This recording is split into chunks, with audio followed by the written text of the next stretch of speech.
We're gonna get started. So you are live.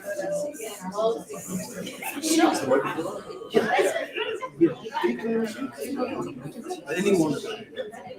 Perfect. Okay, good. All right. Good afternoon, folks. I'm Pastor Daniel. Welcome to this AY presented by the Youth Department and Alexander, who is our youth leader. That is the one who was responsible for putting this together. I would like to welcome you all, and I know that we have an interesting program ahead, and by the fact that we have quite a few of you here in these seats, I know that it's going to be a good time. We have some excellent guests that are filing in and also online. So in order to get started, let's have a brief prayer. Why don't you bow your heads with me? Father in heaven, I want to thank you for bringing us together this afternoon. I thank you for this time of spending time together, for hanging out and fellowship. I ask that you would continue to lead and guide all of us here, and especially those up on the panel and online. I ask that you would continue to enlighten us with the Holy Spirit. I ask that the conversations would lead us into deeper understanding of mental health and the issues around it. And I ask that you would be the center of our conversation as we spend this time. I pray these things in Jesus' name, amen. Amen.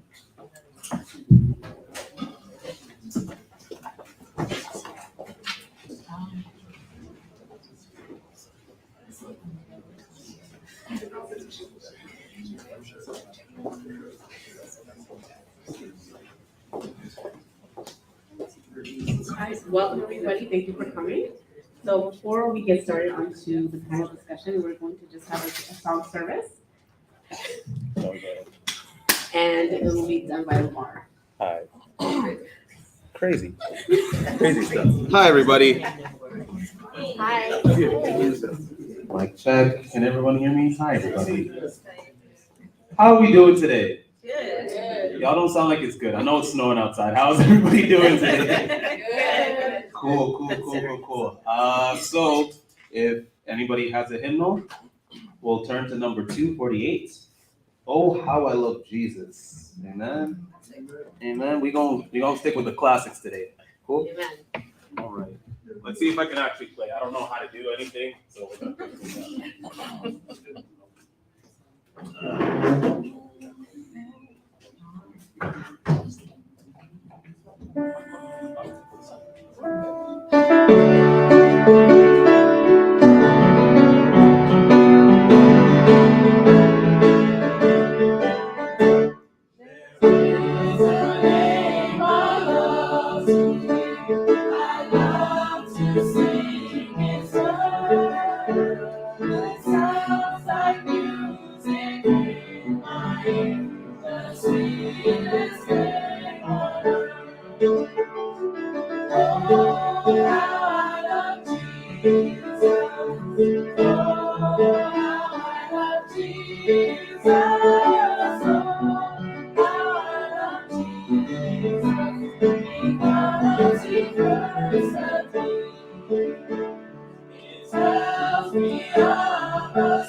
that being said, does anybody have any requests? Before I choose, does anyone have a request? 100. Great is thy faithfulness. Amen.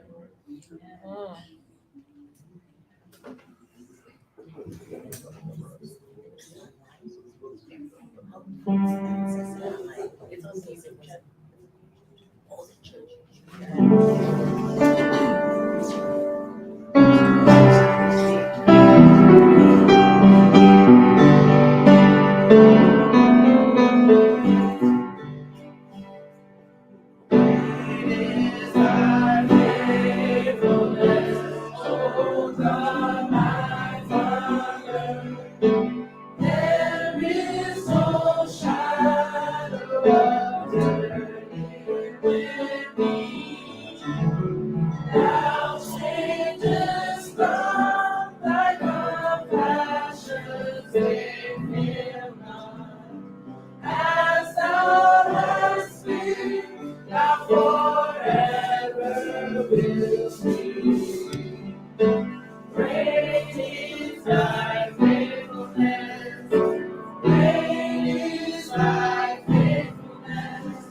Thank you, Lamar. Thank you, Lamar, for that beautiful song service. So, when I say mental health, what images that come to mind? What are some images that come to mind? Any suggestions for the audience? What do you think of when I say mental health? Psychology of the mind. They don't said, okay, that's good. Any other images that come to mind? Consultation. Sorry? Consultation. Consultation, okay. You think of like a psychiatrist, you think of someone with depression, you think of somebody with bipolar disorder. So the term mental illness refers to a wide range of disorders that affect mood, thinking, behavior. Examples include depression, anxiety disorder, schizophrenia, as well as substance use disorder, gambling, and gambling problems. Mental illness and addiction can be associated with distress or impairment of functioning. Symptoms vary from mild to severe. With appropriate treatment and support, most people will recover. Prevalence is in any given year, 1 in 5 Canadians experience a mental health illness or addiction problem. By the time Canadians reach 40 years old, 1 in 2 have or have had a mental illness. So that's just something to think about. So I'm just going to have a little question. So I'm gonna say a verse, and you have to guess which Bible character is going through when they're going. So 1 Kings, verse 19, verse 4. While he himself went a day's journey into the wilderness, he came to a broom bush and sat down under it and prayed that he might die. I have had enough, Lord, he said. Take my life. I am no better than my ancestor. Who is this? You had your hand up first? Yes, it is Elijah. Let's give a round of applause. So now I'm just going to introduce the panelists. So here we have Dr. Cerola Charles, MD. So she's coming from Arizona. She's also my cousin. And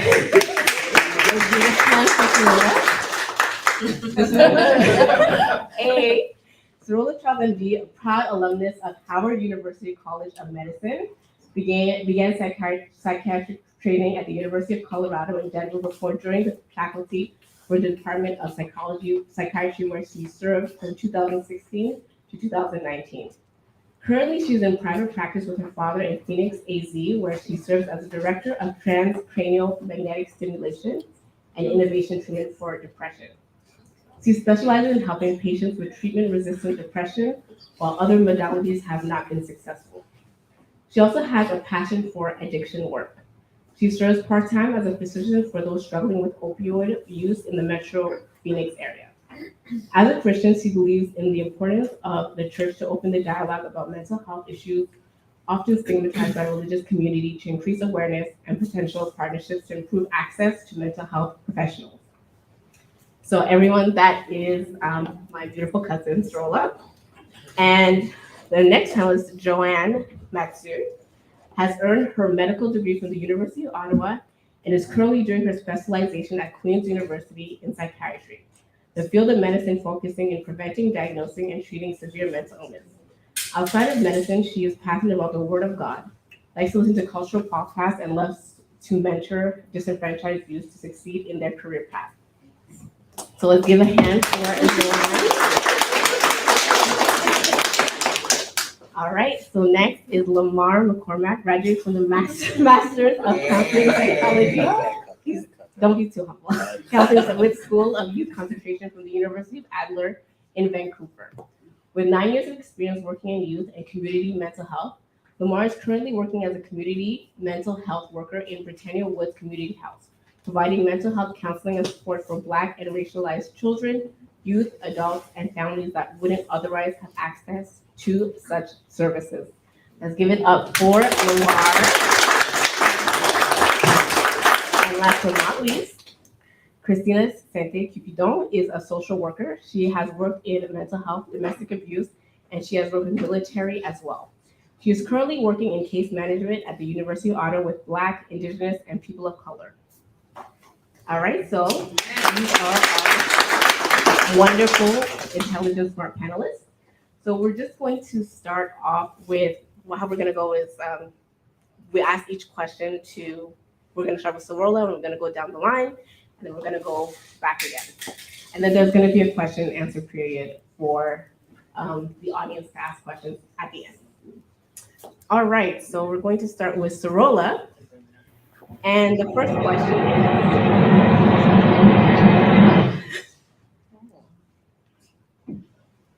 is, let's try that again. Let's see.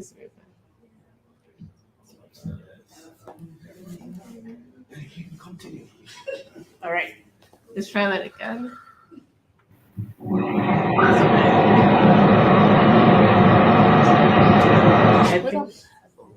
Oh, do you mind putting on your headphones?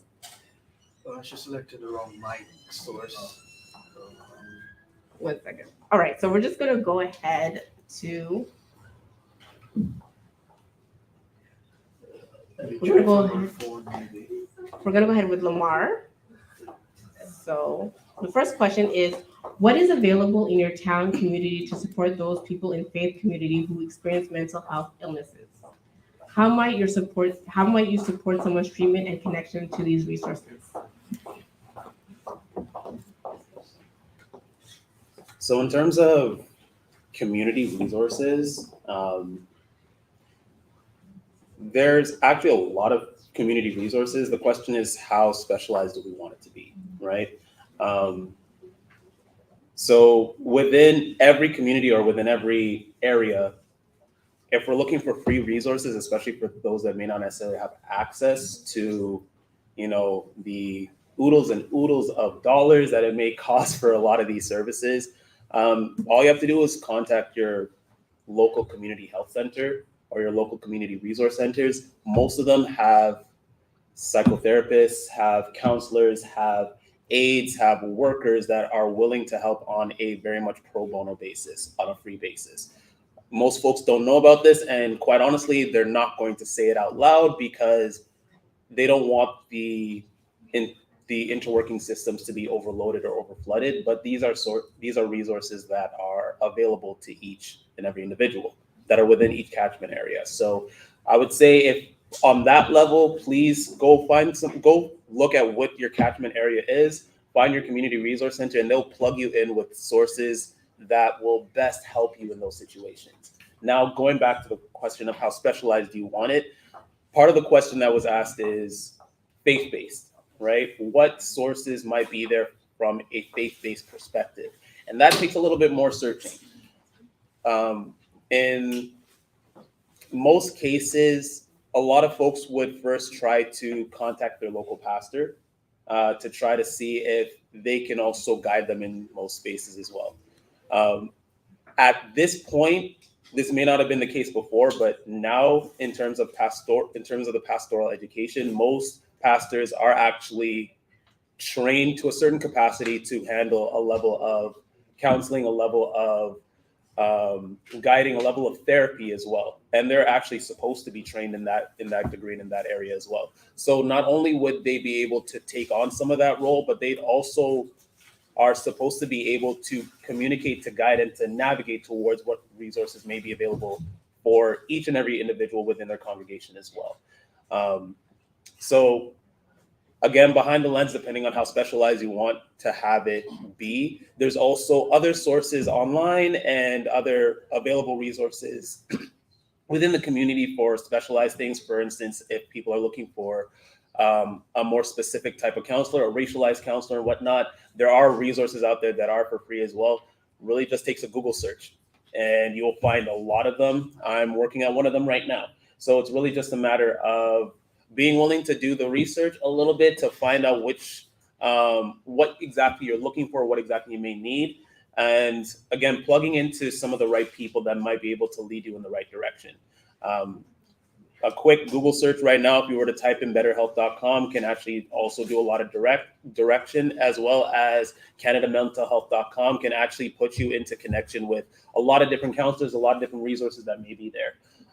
Ottawa Public Health, especially if we're looking for the Ottawa area, also has connections to very specialized resources that may be free for each and every individual that may be here. And it actually helps in the specialization process if you're looking for specific things in regards to specific mental health issues, specific racialized issues, whatever it may be. So yeah, just a quick breakdown in that regard. Thank you. That's a very thorough answer. And so going to the next question for Joanne. Who are some examples in the Bible that struggled with their mental health? How did they work through it? So I should have a couple notes for you guys.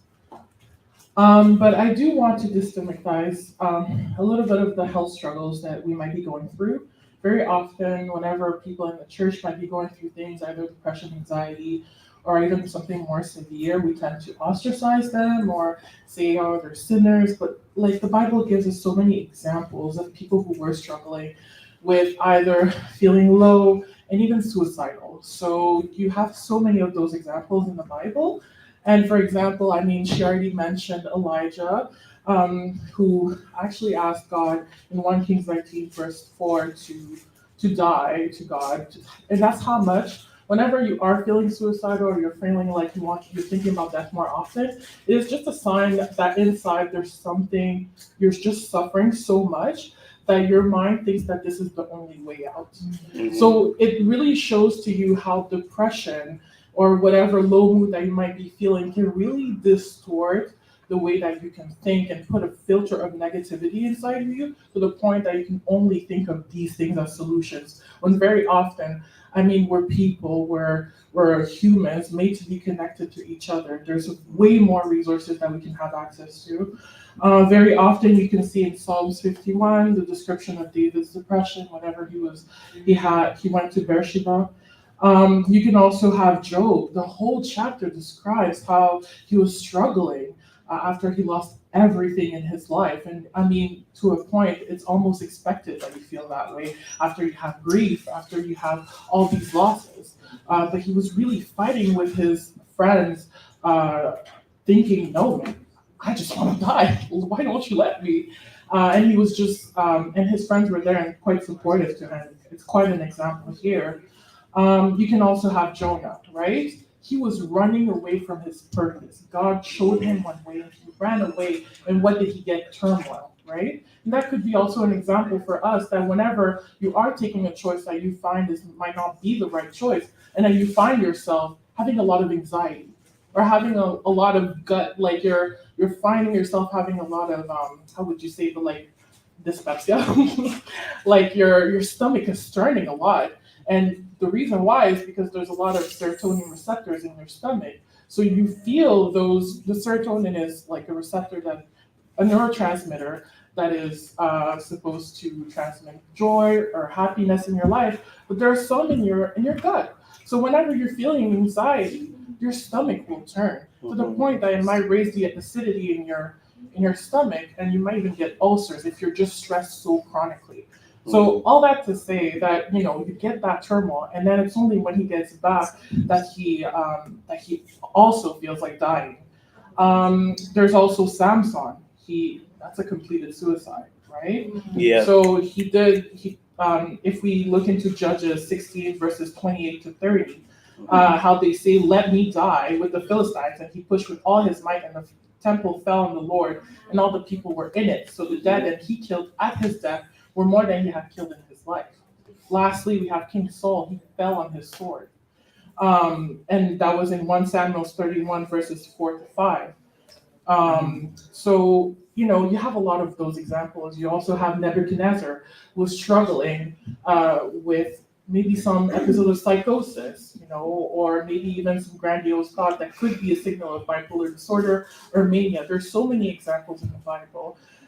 And I guess the reason why I'm saying that is once again to destigmatize and see that, there's nothing new under the sun. God showed us in the Bible how humans are, right? Mhm. Finally, I just want to also add on to, the very thorough resources that he gave us, but just to add on some Adventist-specific resources for mental health. So we have Neil Nedley, who is a doctor in critical care in California, and more specifically in Loma Linda, which is the medical school that has been created in the Adventist Church. So if you guys are interested, there's something called New Start. So New Start is an acronym for, what is it called? Nutrition, exercise. Thank you. You guys can complete. Thank you. New exercises. Water. W for water. S for sunshine. Okay. And then we have T for temperance. We have A for air. Then we have R for rest. Yes. And then we have T for amen. So this is an acronym that you guys can actually Google right now, and you can get a free trial. At least there's gonna be like videos around like 30 minutes. So it's self-directed. They're giving you a free trial of a description of how you can actively and practically implement those strategies in your life for every word in the acronym. So Google that. There's also the Medley Depression and Anxiety Recovery Program. I wish that was everywhere, but it's not necessarily everywhere, but there's one in Hamilton. So there's a residential program. If you do feel like some of you guys might be struggling and you just don't want to go to the hospital, like a hospital that's not Christian, you can have those programs if you're dealing with severe mental illness. But it is very costly, so it's not covered. That's amazing. Or you could go to Paradise Field, but that's in California, but it would be very lovely. That's a vacation. There's Take also Paradise Fields, which is also in Hamilton, so it's an SDA organization.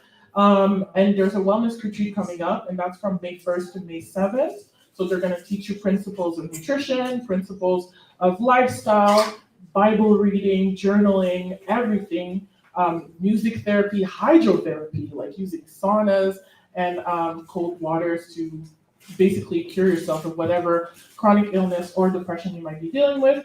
$2,000. But anyways, if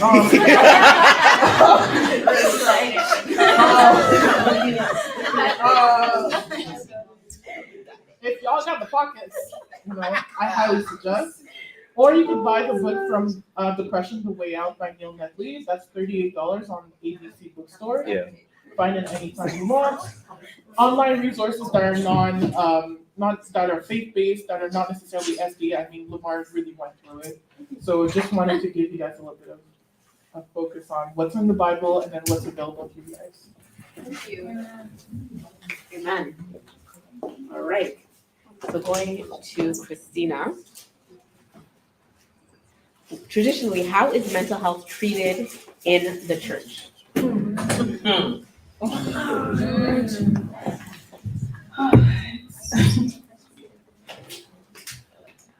It's a very big question and a very general, big question. So I'm just gonna try and answer it from my perspective and from what I saw and what I lived through. First of all, before being Seventh-day Adventist, I'm Haitian, so forget it. Exactly. Disclosure, Haitians, we do not talk about mental health. Like, honestly, I'm not even gonna lie, I didn't even know what that was until I went, until my 12th grade or 11th grade or something, and then I was going through something in my personal life, and I realized that, I'm having, my mental health is suffering, right? And so I went and I researched, and I did so much research, I prayed, and then I figured out that, there's such a thing as mental health, just like there's such a thing as physical health, right? That's when it clicked for me, and then I decided, I also want to be in that field, because I feel like there's a lot of lack in our community, in our church community. I was raised, in a Haitian community / Seventh-day Adventist, and I just feel like, we focus only on God, and it's great because God is able. I don't have a problem with that. However, God also provided us with resources. God provided us with intelligence. You know what I mean? For two Black people, Black women to be psychiatrists, I'm I'm here for it because God provided them with the ability to go to school for that long and work for it. Lamar worked for it. I worked for it. So yes, God, but also resources.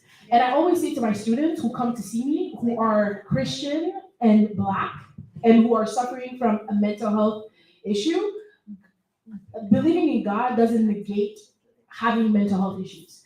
They both can go together. They both exist.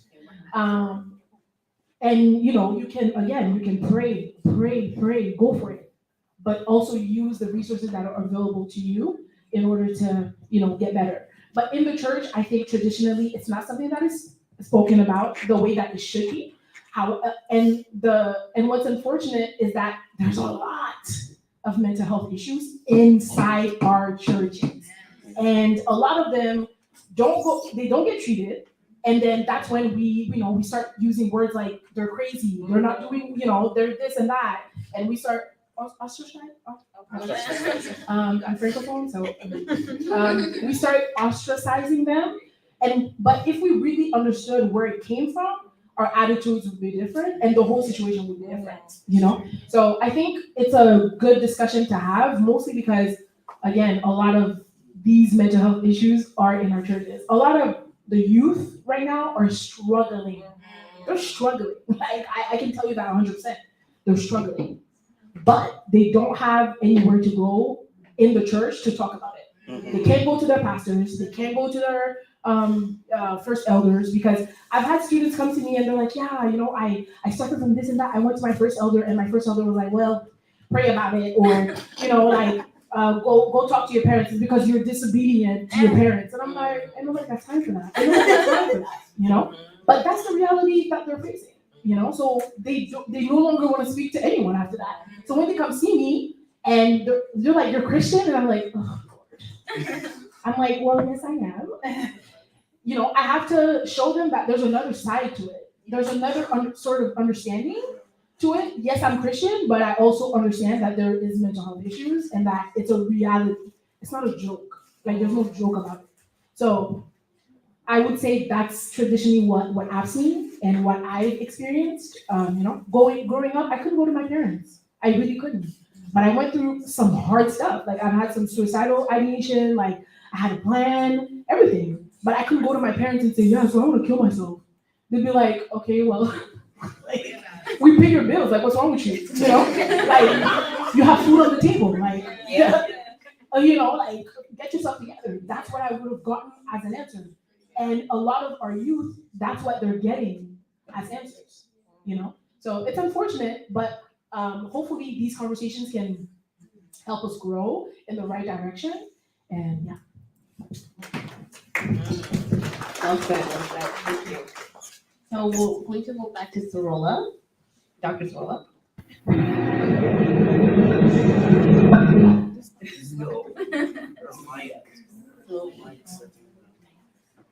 I'm sure she can do it on her phone.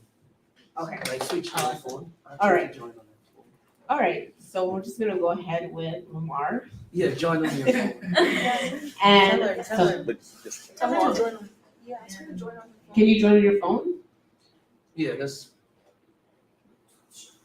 Yeah. exit this one and go to your phone. Yeah. Okay. I'm gonna do one last one. We're gonna give it another try. So while we're waiting for that, Lamar, does the alleviation of symptoms with medication always mean we are curing the disease? We medically treat the symptoms of many diseases and non-diseases provide relief. Why have we allowed the debate over the disease model of mental illness to polarize the conversation around the roles of medication, what medication can play in mental health? Very tough question. Very tough question. And it really does go back to what Christina mentioned, is that oftentimes when we talk about mental health, we don't see it in the same light as we would physical health. We often see it as just a way of thinking. We often just see it as not something that needs to be maintained, something that needs to be cared for. So oftentimes when it comes to mental health and caring for your mental health and your mental wellness, there's still a level of fear, unknown, a level of uneducation as to how we do so and how we care for it. And as such, it plays into the fear as to what medication can provide for somebody that is struggling, not just with mental health issues, but with actual mental health disorders. So that plays into a degree of it. There's also, especially within Christian communities, there's still a fear around medication in general. So that also plays into it. And quite honestly, rightfully so, especially with the duality we've seen in terms of those that actually go into the medical profession to care for folks and, you know, some people that use it as a business.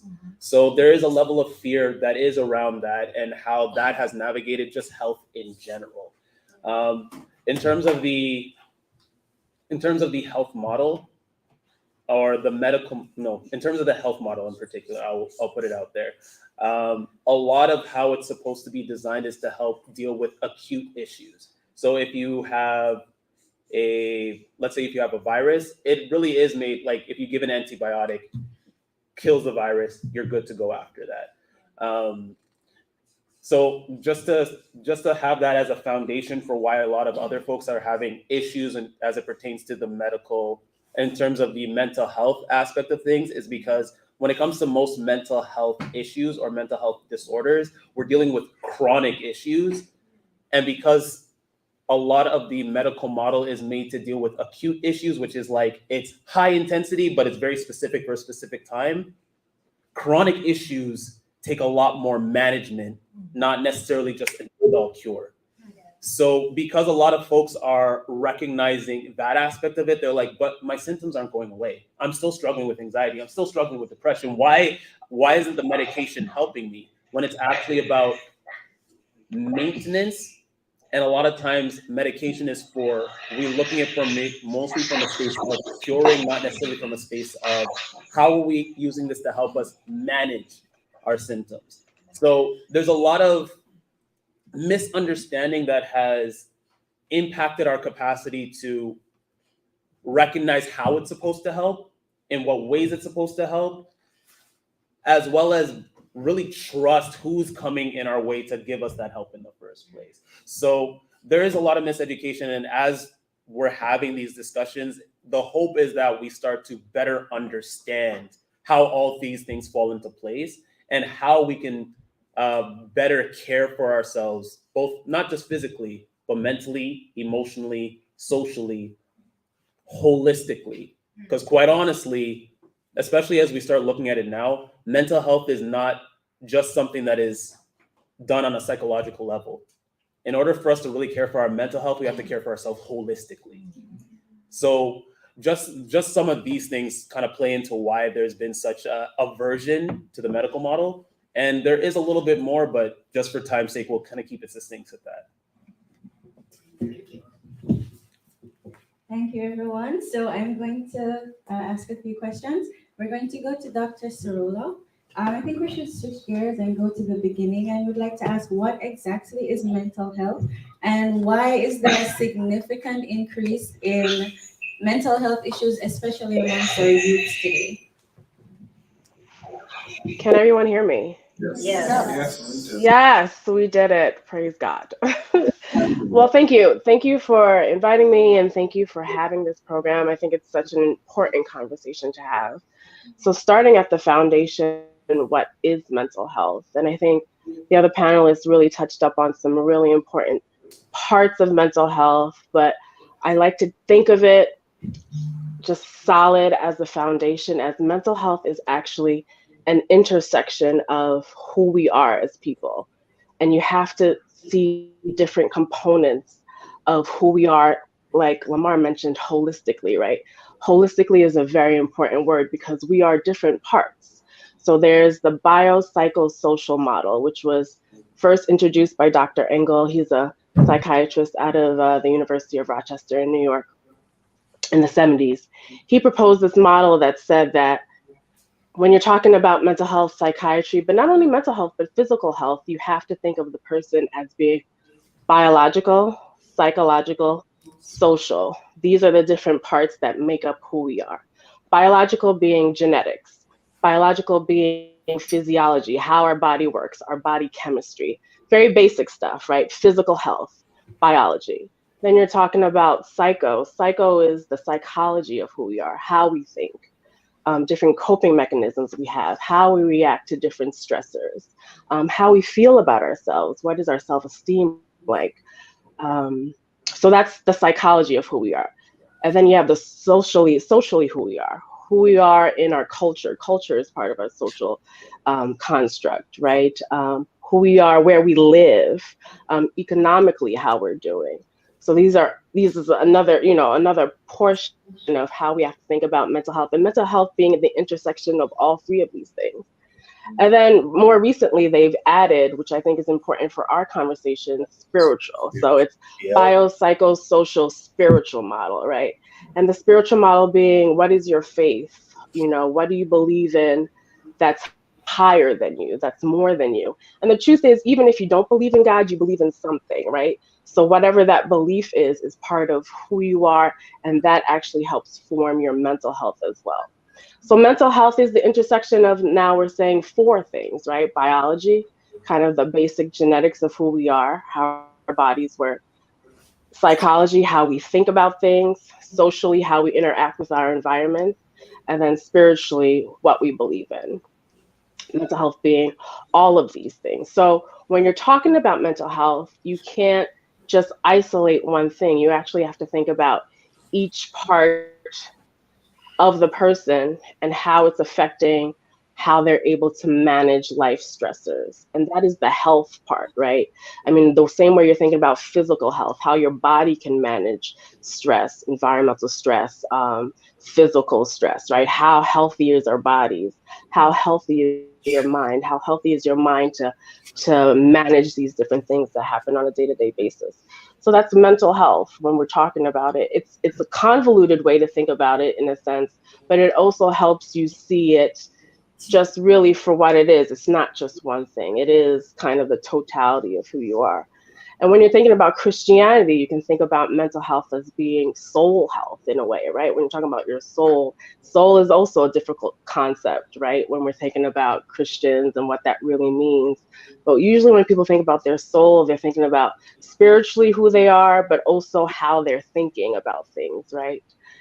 And that is, you can kind of correlate them as being similar, not the same thing, but very similar in the way we think about things.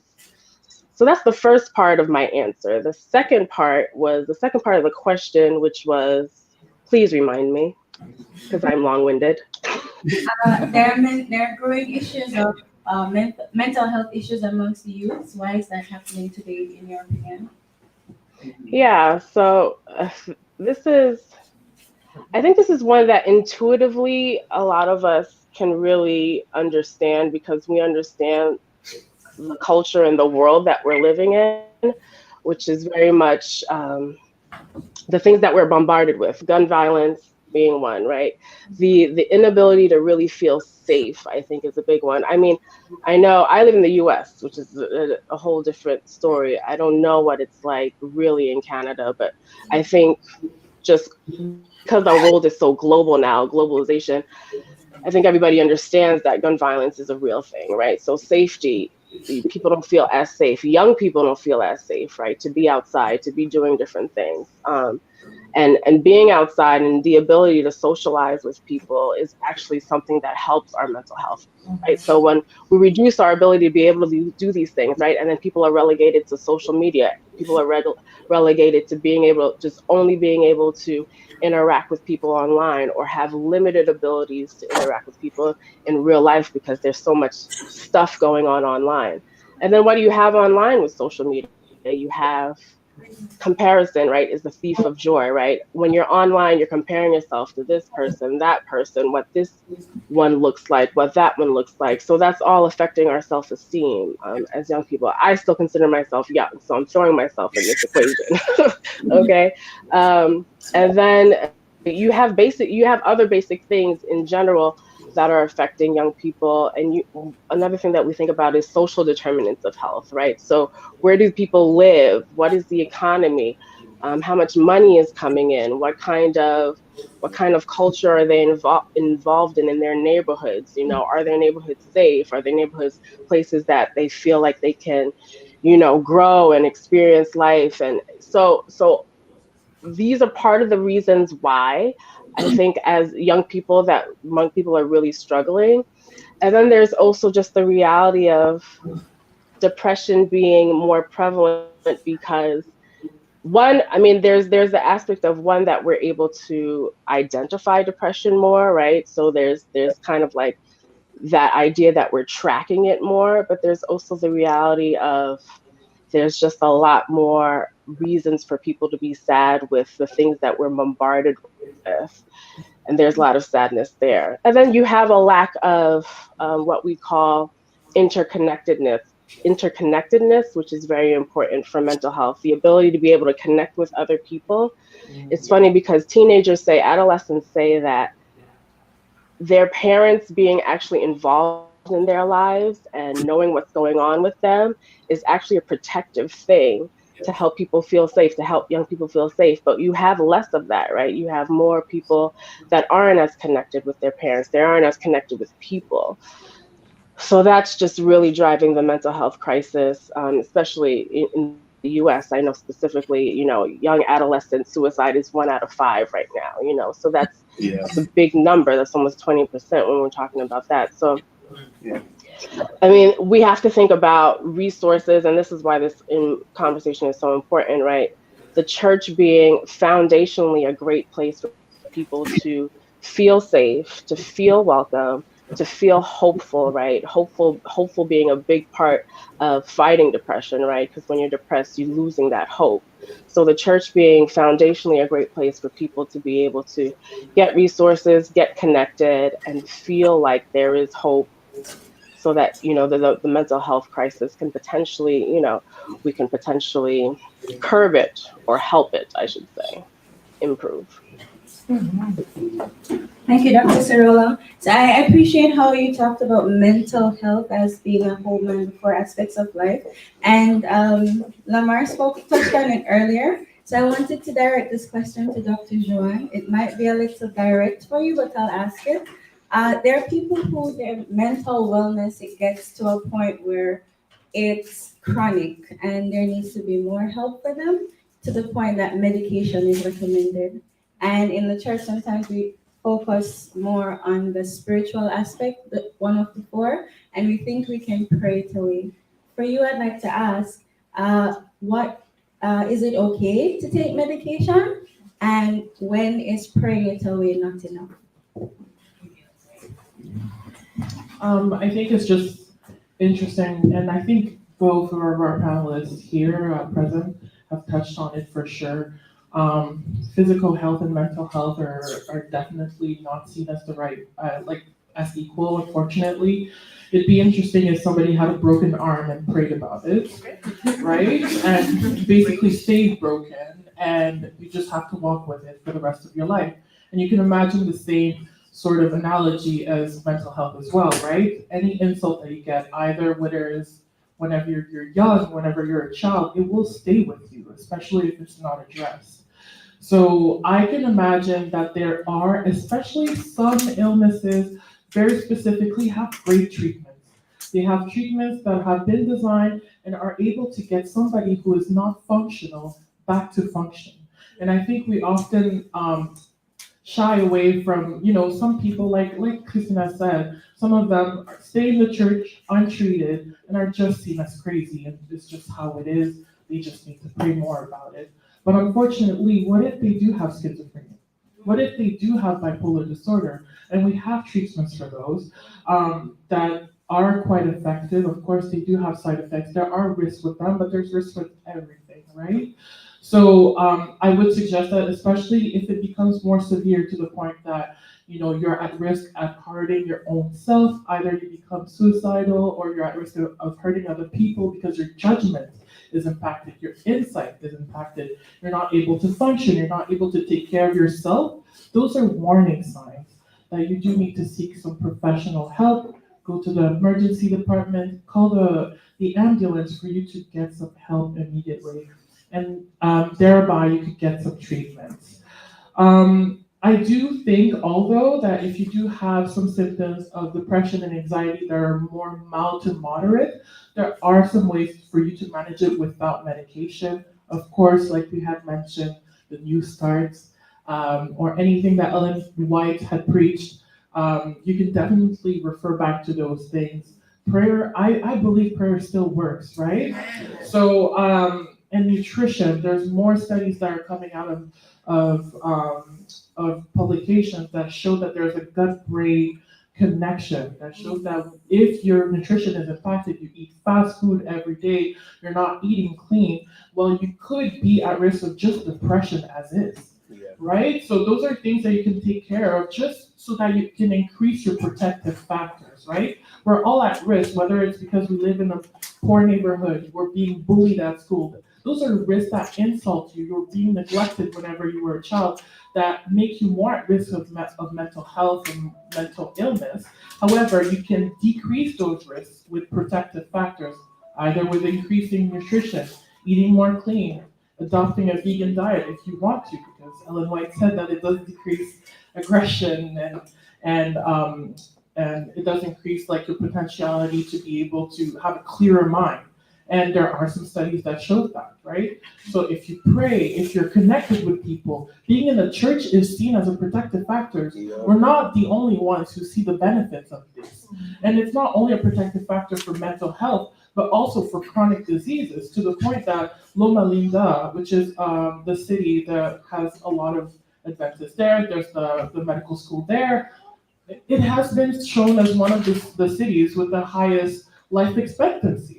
Because people are connected, they go to church, they commune. Do you know the amount of people I see in the emergency department or in retirement homes that have no one? Not a single person.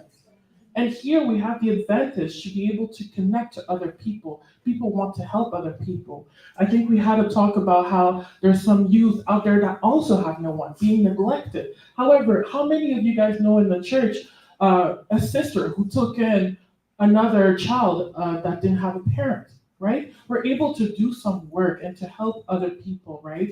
So what I'm saying is that if you have some minimal symptoms, mild symptoms, talk to other people, pray, connect yourself, eat well, exercise. Exercise is an amazing pill for depression and anxiety. So, you can take those steps to protect yourself. And if it doesn't work, like I said, you become at acute risk of yourself or other people, or you start not taking care of yourself well, these are the warning signs that potentially medication could help you. But once again, medication doesn't work alone. It works with therapy. It works with connecting them. It works with every other protective factors. Unfortunately, mental health is tough because a part of it is you have to have your own agency. You have to want to get better, unfortunately, right? So it's not like, your broken arm, you just give it to the orthopedic surgeon, they just fix it for you. It's not that easy, and that's what makes it harder, right? Because it's almost like your mind is working against you. So that's a really tough part, but I would say if you do want to get the help, I highly suggest you to, and you feel like, you've been dealing with this for too long, and, you don't see any help, then you can go to your family doctor. You can start your own medication, SSRIs or anything else that are prescribed for depression. They usually don't have that many side effects they're usually proven to be safe. So I totally have no agency. I don't think that this is something that you should be ashamed of. Thank you, Dr. Joanne. It's interesting you talk about the relationship the church has with our mental wellness, how we have community and we have a spiritual standing. I want to go to Christina and ask you, so in the church, in the Bible, and in many faiths, we believe that faith is able to move mountains. And we do see physical manifestation of our faith. You pray for something, God gives it to you, and have the tangible evidence. But what would you say to someone who says that your mental health issues are a result of lack of faith? Or you don't have enough faith, that's why you're struggling? How would you answer that?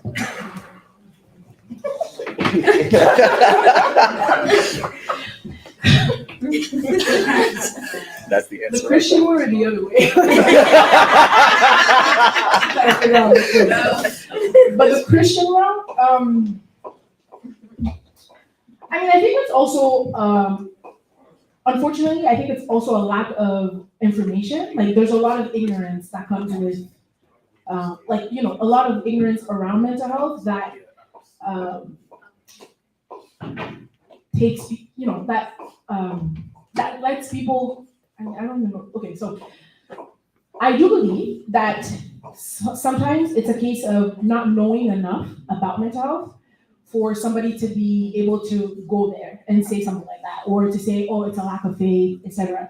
I think, we've known, because we were raised to, with the with the knowledge, which is true, that faith is very powerful. Like, prayer is powerful, and it moves mountains, which it does, absolutely. I'm trying to think of how I would say it, but I'll talk to you, what I know. I have students who come to me a lot of times that are Christian and, of course, believe in God. And when they come to me, and I had a student exactly ask me that, she felt really bad because she felt like her mental health diagnosis was because she wasn't praying enough, or because God didn't love her, or because she failed her parents. Also, I deal with a lot of students who are Christian, but also trying to figure out who they are as in their sexuality, their personality, whatever you wanna, however you wanna see it. So I have a lot of them who see themselves that way, to be honest. What did I do to God for me to get to the point where I'm so depressed that I can't get out of bed and I can't study, And it's like Joanne says it's like your mind is working against you, because you wanna do what you need to do. You can do it, but unfortunately you're unable to do that, right? I think for me, what I always say to people, and Joanne said it before me, it's when you have a broken arm, you don't just pray about it. You pray about it and then you bring the person to the hospital, right? I think for me, that's the route that I take with them. It's the same way that physically you pray, but you also get help. It's the same thing for your mental health, It's okay to pray. It's good to pray, of course. But it's also okay to get some help, Is it a lack of faith? I don't believe so. I don't think so. But maybe someone else has a better answer.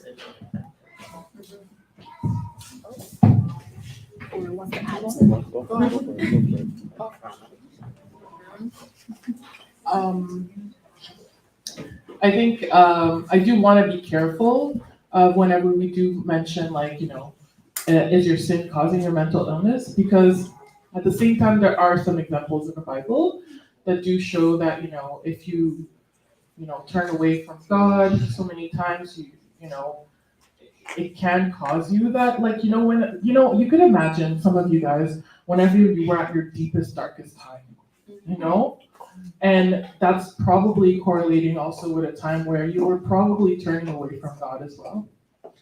And I could say that, also from speaking from experience. So I'm not sure, egg or chicken, which one comes first. But I would say that, God saves souls, right? So God is the biggest healer that we can ever have, the best protector. He is the one who created our hearts, right? So he's the one who can mend it. So whichever sin you might be dealing with, whichever illness you might be dealing with, is the same that you need to pray about, right? And once again, while you're praying for those deliverances, you have to believe that you have been delivered from that sin, and you can turn away from it. I'm sorry, I'm preaching.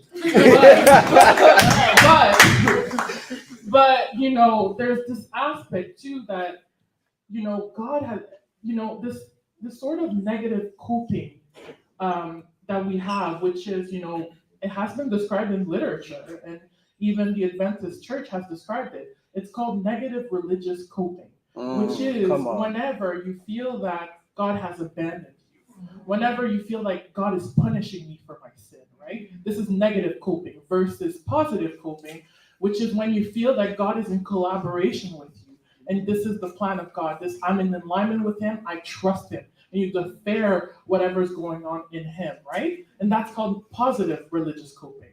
And interestingly, in the literature, negative coping has been associated with poorer health outcomes, poorer psychological stressing, right? More stressors and poor psychological outcomes, versus positive has been associated with higher, better outcomes in terms of psychosocial factors and also health outcomes. So what do we get from this study, right?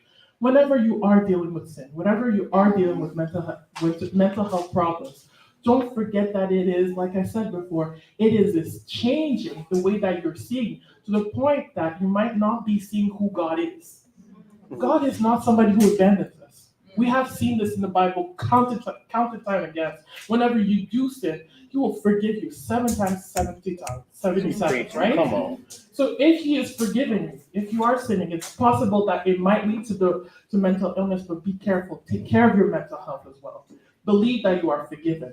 And that's how you can get back to mental health.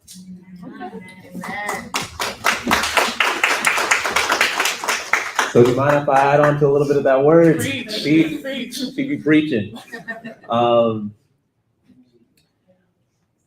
At what point Jesus and his disciples passed by an individual, blind individual. First thing they ask is, Lord, is it this person who sinned, or is it their parents who sinned that had this person blind? And what was Jesus' response? It was neither, but it was all done so that God could get the glory out of it all, right? A lot of times things will happen to us and around us, and we negatively associate it with our own problems, with our own sin, with our own lack of faith, when it may not even be us at all. Truth be told, we just said it. A lot of times our mental health is an intersectionality of our biology, of our psychology, of our sociology, of our spirituality.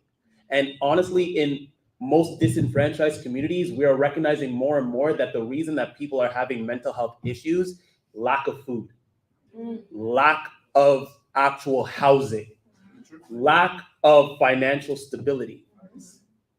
How many of us are placed in that position without us having any control over that in general? So how can you go and say that this person has lack of faith when it's not lack of faith, but lack of support from the people around them, right? So it's not to say that, truth be told, it's not to say that we can't have agency in our own mental health, whether it is well or poor. It's not to say that, but it's to say, how well do you actually know the situation, the person, for you to be able to say that?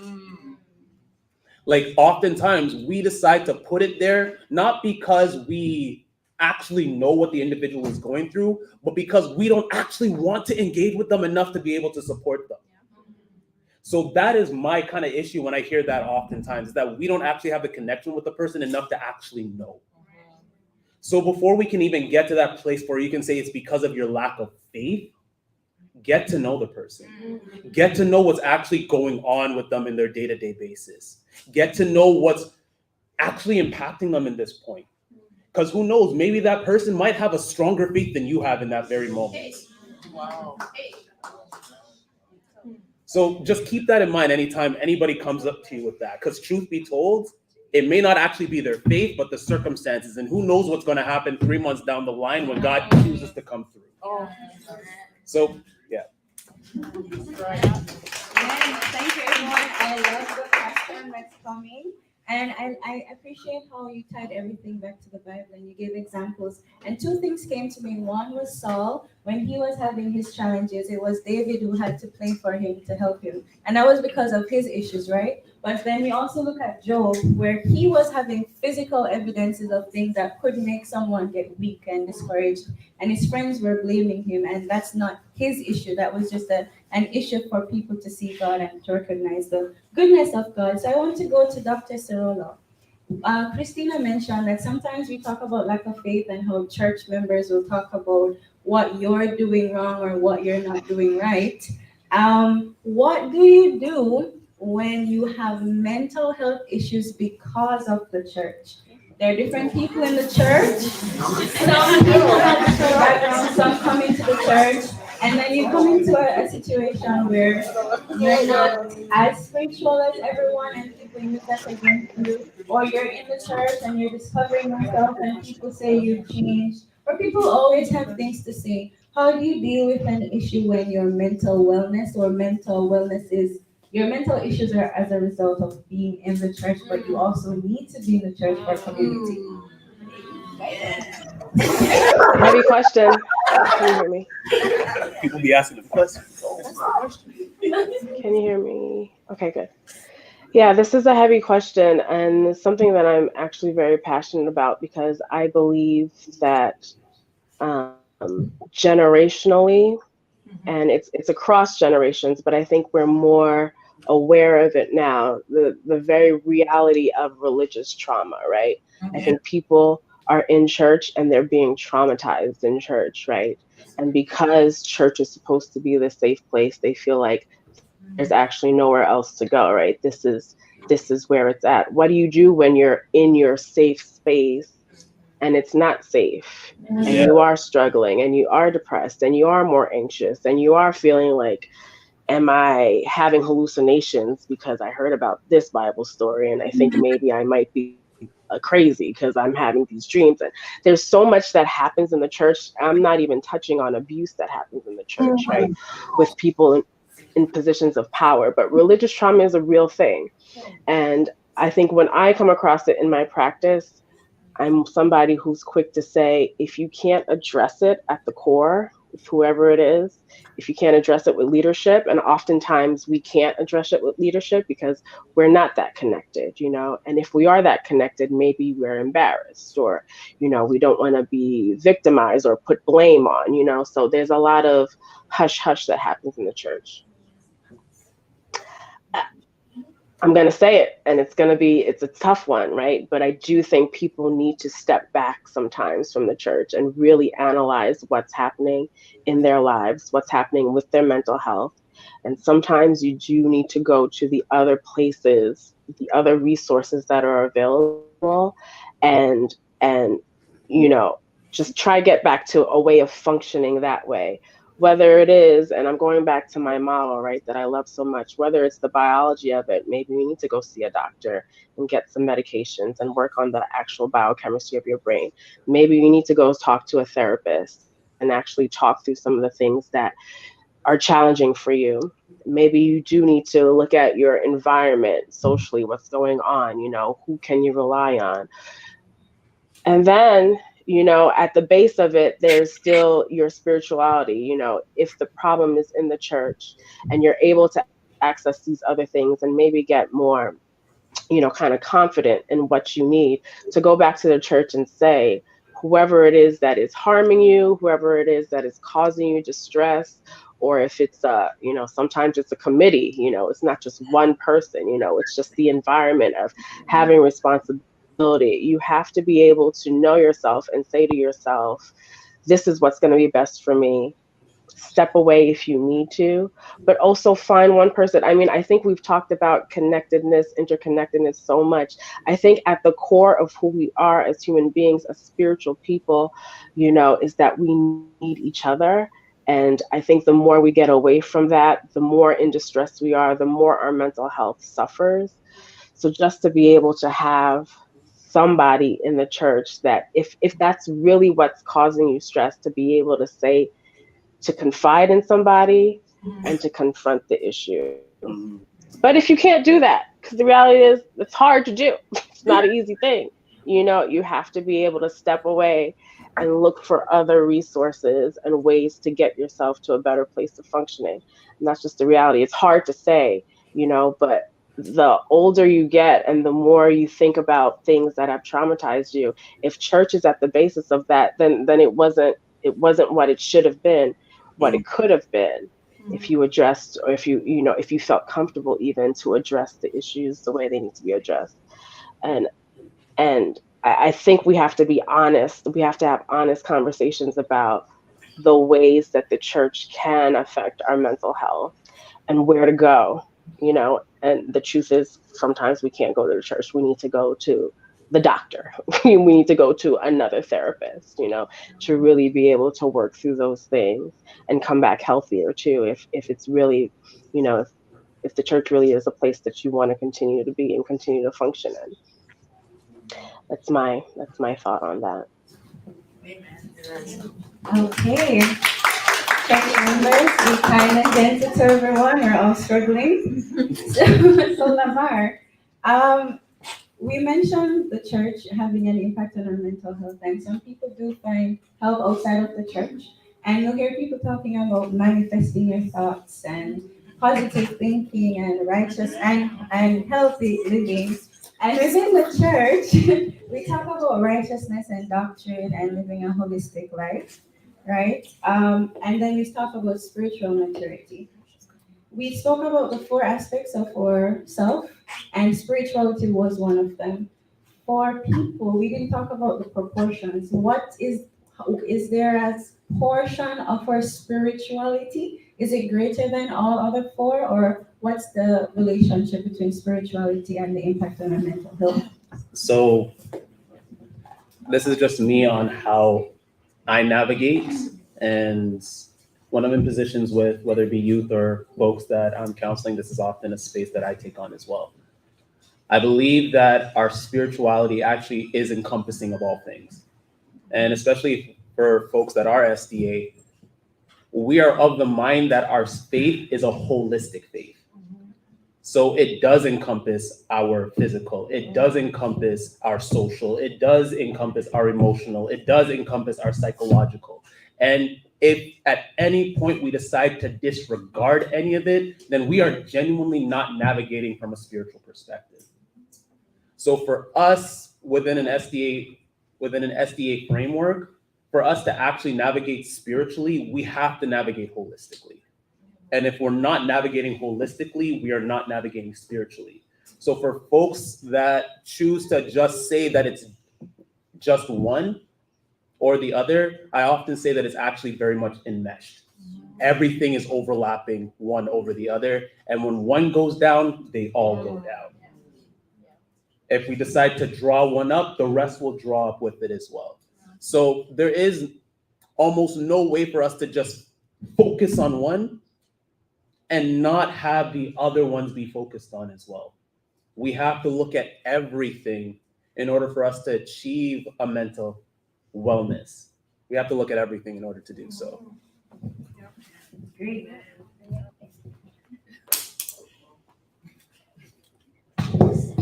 Thank you, Lamar. So I appreciate your answer to that. We're a whole being, so everything has to work together, right?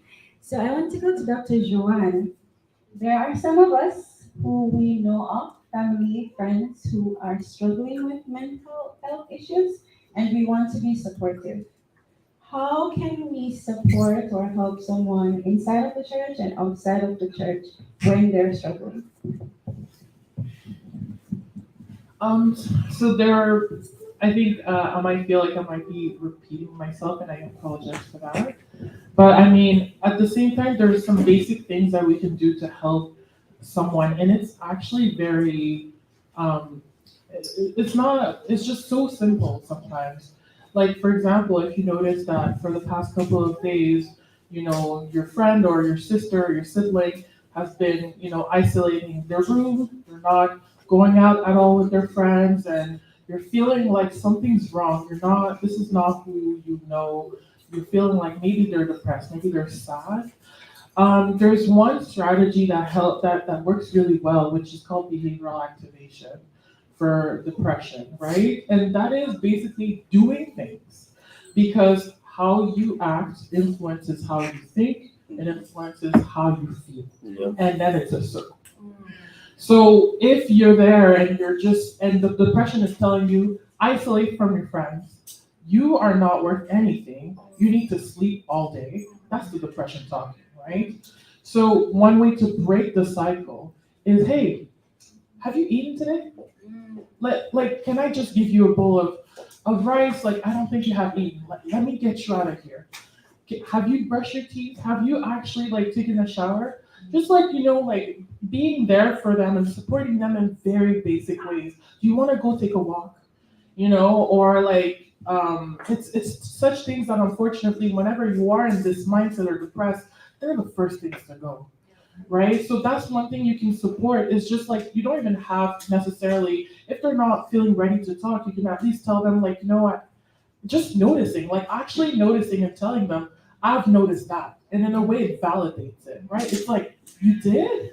I didn't know, I thought I was struggling alone. So just noticing it, seeing it, and saying, hey, if you want to talk, I'm here, right? And that's also if you feel like you're ready also, because sometimes we might be up to here, right? And if you have an empty cup, we can't really pour out of it, right?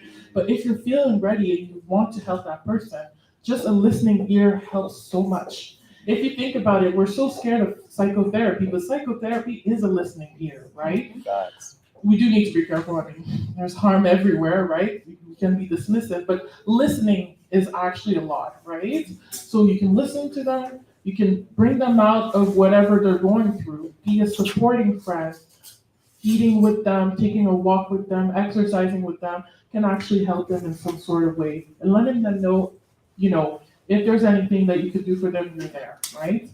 Also, if you notice that, there's a misconception and there's a lot of, how would I say, but we're scared of the word suicide, right? We feel like if we mention suicide, that the person will get the idea in their head. It's been misproven, right? It's not true.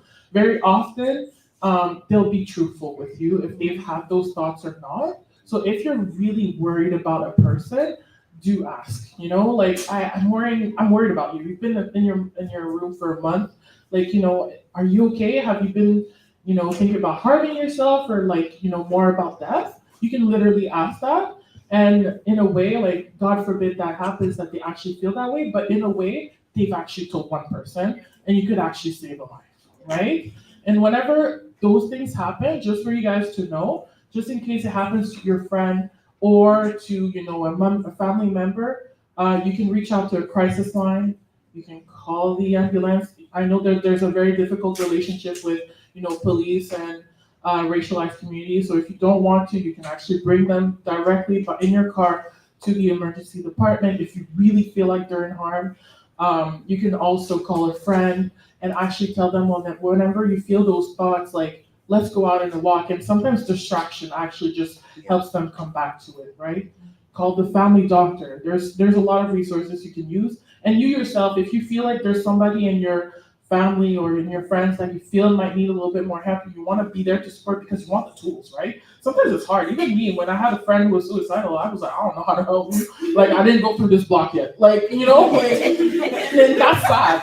But what I'm saying is there's a lot of trainings that you can take that are actually for just lay people, assist is suicide training. So it's training for you to know how to help people if they are feeling that way. So it's a very short 8-hour training. But it's one day, right? You can go get that certification, and if anybody needs help, you're there for them. So all that to say, you can also pray with them, just support. Being there to support in very basic ways can go a long way. Yeah. Then also taking care, taking advantage of your resources, whether it's your pastor, or a family physician, or the emergency department, or the crisis lines, which I think Alexandra is going to share whatever crisis lines we have available. Those are the resources in your toolbox that you have in your hand, that you're able to help people a lot. Do not underestimate what you can do to help a friend.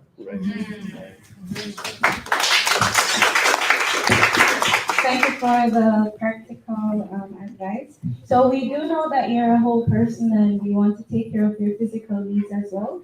Just to let you know, we're almost 75% there. There's food in the back. You can go whenever. We won't have any intermission. For our friends online, I'm sorry we're not able to share with you. So this question is very personal to me. So I'm going to ask Christina.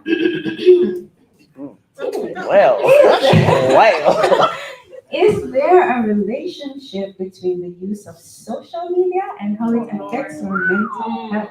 Come on.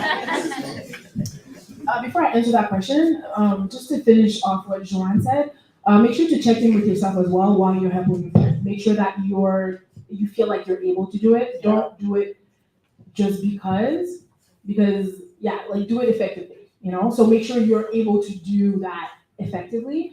By that I mean check in with yourself, how are you feeling? Is it triggering anything in you? Do you feel some type of way by the fact that your friend, is suicidal? Okay. If not, if yes, then I can reach out to Joanne and say, hey, Joanne, can you support my friend because it's triggering something in me? Connect. Use your connections. Use your entourage, as I say. I work with university students. I think that should say a lot for the question of social media.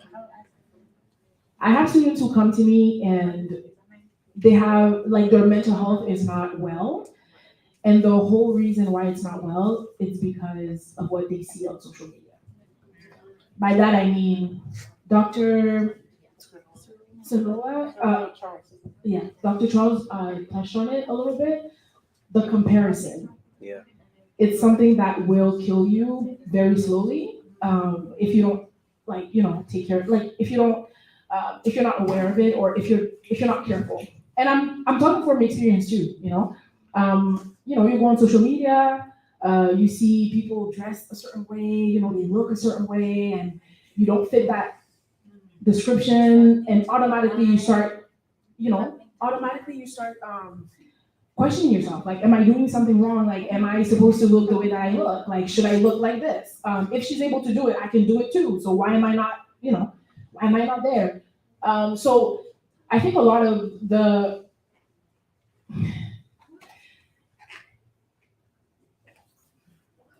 comparison on, a lot of the issues that we have in society right now, to be honest, is from social media. And that's my honest opinion. I think if we were to stop the usage of it, it would help a lot. I have a lot of students who are pre-med, for example. I work with a lot of pre-med students, and they'll come to me and it's like, yeah, this person on social media got accepted, and they had an average of 95. And I'm like, yes, but that's their story. Like, that's their, it's their route. They didn't put on social media the crying that they did, the sleepless nights, the depression, the mental health issues that they went through. They didn't put all of that on social media for you to see. So they had a whole process before they were accepted into anything, because we all go through it. Like, it's just a part of life. And then there's a whole, I don't know how else to say this. Like, it's a big factor though. I think it's a big factor. And Don't worry about it. I don't know either. I've deleted a lot of my apps before and they keep coming back. I don't know. TikTok was deleted 5 times this year. I know.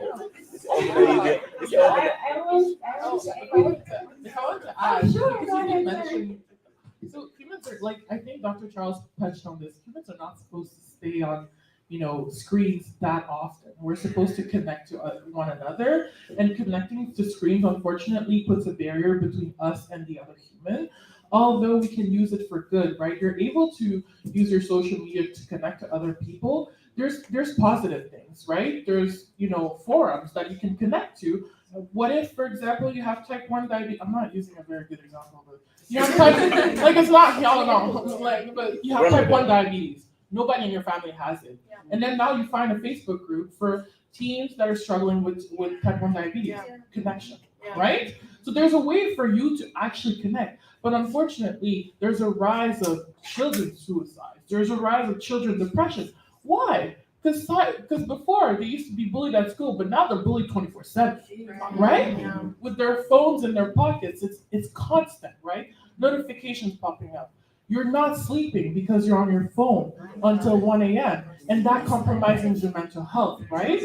You're on your phone all the time. You have Instagram. People are using Facetune. Y'all don't even know, and you think that that's how you're supposed to look like. Nothing. They changed their appearance. So you guys really think that everybody's supposed to look that way.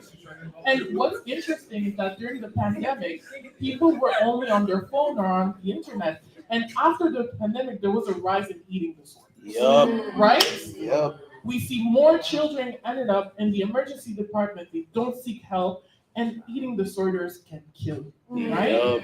Your heart rate drops, you are weakened because you think that you're supposed to look a certain way because Instagram baddies are looking that way, right? So it's that comparison. It's also that lack of sleep if you're staying too much on the internet. It's that lack of connectedness. It's the cyberbullying that keeps persisting, right? So we need to be careful, and there's also polarizations, right? So in a way, yes, you're connecting, but it could be to a point that, the algorithm is making you believe things that you might not believe before, right? So, and TikTok, to touch on that, there's more things going on. It's about maybe to be banned because you might notice, but it's working against you. I just want to watch one video, and then 3 hours later, right? And we don't forget that it's also numbing you. After those 3 hours, what have you learned? Right? What have you learned from this, right? So it might be just distracting you, but are you really working towards your craft? Are you doing something productive with your life? Have you advanced yourself from those 3 hours that you spent a day on it? Imagine what those 3 hours could have done if you were exercising, talking to your friends, going out, right? So we need to be careful because these are things that can be damaging to us, and we're only going to see the damages later. So I'm not saying to ban all those things, but take a social media app break, right? If you can. There's a thing that is not often recognized, but internet addiction is a thing, right? If you notice that you're craving for it, you're often checking your phone and for no reason at all, right? These could be signs that you might be addicted. Take a break and see if you can reset your dopamine receptors, reset your mind, and see if you can actually counteract this sort of addiction and just limit your act because there's so many damages that can be done with the internet and we just don't talk about it. Yeah, if I can add too, like from a personal point of view, I think for me, for example, news, a lot of news, it gets to me. So at some point, we were only receiving bad news, like Haiti is a mess, it's a whole mess. Just Haiti itself, it's a problem. And then you have, Turkey, you have Iran, like the amount of consumption I did. And then I realized I wasn't doing well. Like my husband was like, "What's wrong with you?" I was like, "Nothing." He's like, "Yeah, no, there's something wrong with you." And I had to do an introspection because nothing else was wrong in my life. Like I was fine. I was doing well.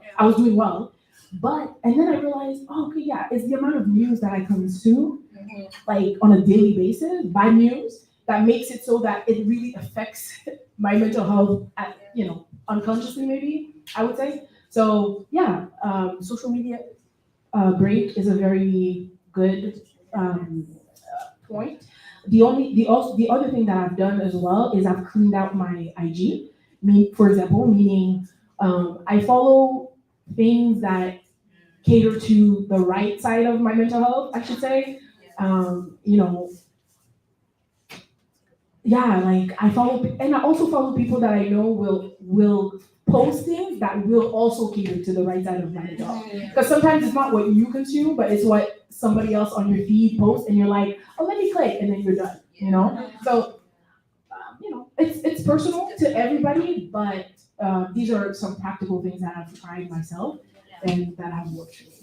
And I think just to add on that, I just wanted to mention that one of the criteria for us to diagnose PTSD, one of them could be just repeated, bad things that you're watching. Yeah. And to the point that, for example, you might see firemen or a policeman who might be seeing child pornography so often because it's part of their job, but also we can get traumatized by what we see on the news. So just be careful and be mindful of how much harm this can cause. And also, like she said, making sure to tailor your social media, not by an algorithm, but by you, if you can do that.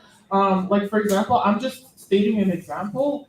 I'm not skinny by any mean. My BMI is quite elevated a little bit. But one way that I do to counteract it is that when I'm on social media, I follow people that look like me, so that I'm not, constantly bombarded by thoughts that tell me I'm not good enough, right? So I can see that people that look like me are also beautiful, and it's one way that you could do that. If you notice constantly that there are things, just think about it. Hey, I check in with yourself. I'm not feeling good after I check my social media for 1 hour. What made me feel that way? Just try to think about it. This made me feel this way, this made me feel that way, and clean it out. Great answers. One of the things I got from that was some people need to give up on their idea of becoming a global travel guru. But enough about me. I'm going to open the floor to everyone for questions. I know you've been hearing the panelists talk for a while and you may have some questions or you have some comments or you wanted to say something. So I'm opening up the floor to you now. Don't all jump at the same time. Perfect. David.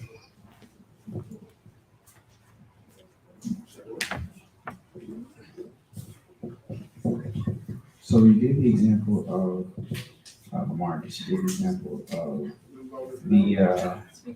So you gave the example of the blind man that was sitting there and Jesus and his disciples were passing by, and it's a great story in terms of knowing that God is on his way to heal you. But that man was not a child. That man was grown. Yeah. Who knows 20, 30. So what do you tell to the person who is waiting on their miracle? Yeah.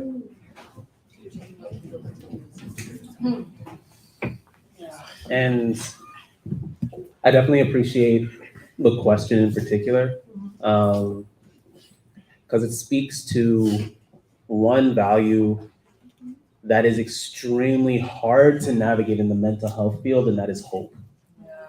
Right?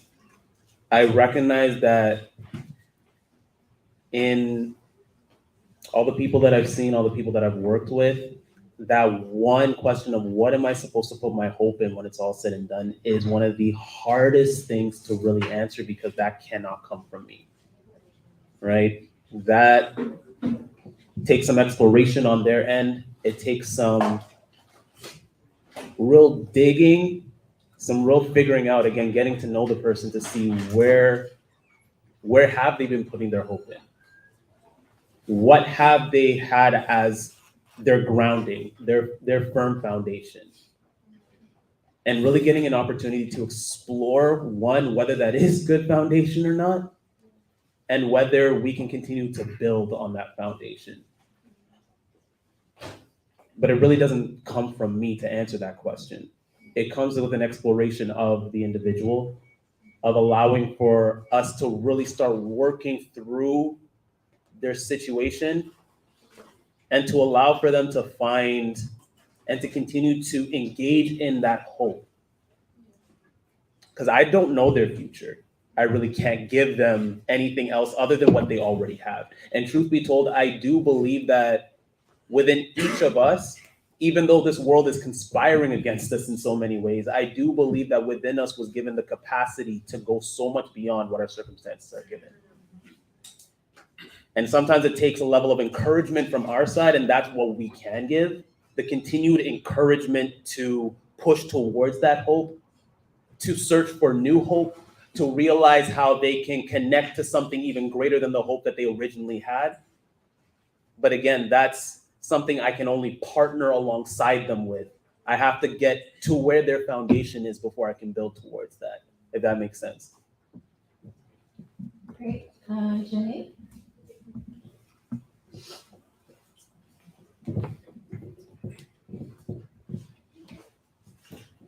Hello, everyone. My name is Janae.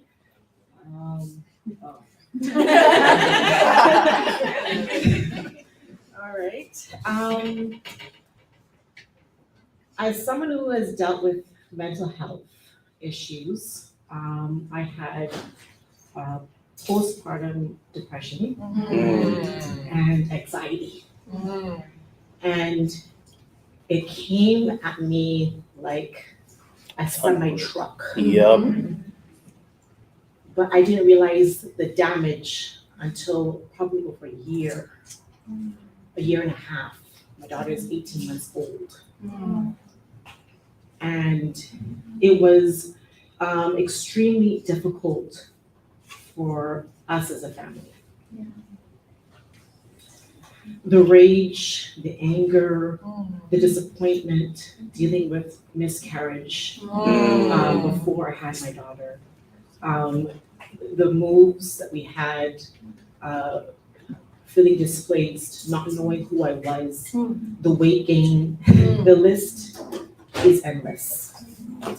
And as many people have talked about, you guys have talked about before about praying.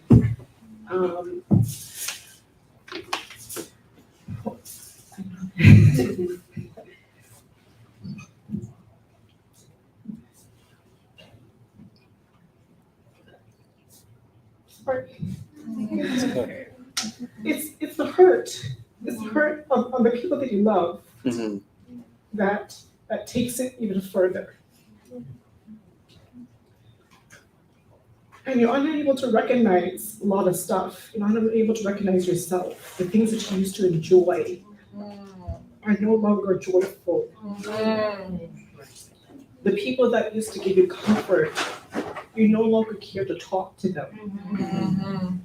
There's a deep pain. And there are times that, especially during the pandemic, that was another level to add to the depression and anxiety, because you're uncertain about a lot of things. You're uncertain about your child's life. You're uncertain about what's the next step, because as a new mom, you're thinking to yourself, you know what, I can't wait till she goes to school, because then I'm looking for that first day of school. I'm looking for the first day of daycare. I'm looking for the first day for a lot of things, the first of a lot of things. But then you don't know about the first when you're in the middle of a pandemic. You don't know where you're going or what you're going to do. And your body changes, especially as a woman. Your body has changed. Insurmountable. Now clothes are no longer fitting you, and you're saying to yourself, like, why? Well, because I'm eating because of depression. And now it's like, it really is a full circle, as you're talking about the physical, the social, the spiritual, and the psycho part. It is really about all of that and so much more that you are unable to share or to deal with other people and their stares or their concerns, the questions that they may have, even at church. Is that who she is? Oh, she's gained weight. Or why is it that, that's what she is wearing? That's probably all that she has to wear at that time, because she doesn't know how to deal with her body and the changes in her body. And this is just as a mom. As a mom and as a wife, that's all I can share with you. And it took my husband and friends to finally say to me, Sinead, you're not the same. Something is wrong. I think you need to get some help. And I'm being honest, I had to go to the doctor.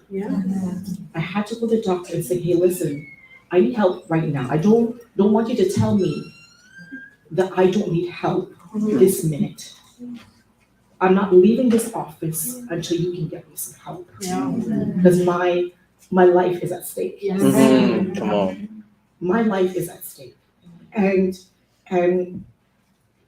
with help, I think, and prayers, it really, they have to go hand in hand. They intertwine. God is a part of it all.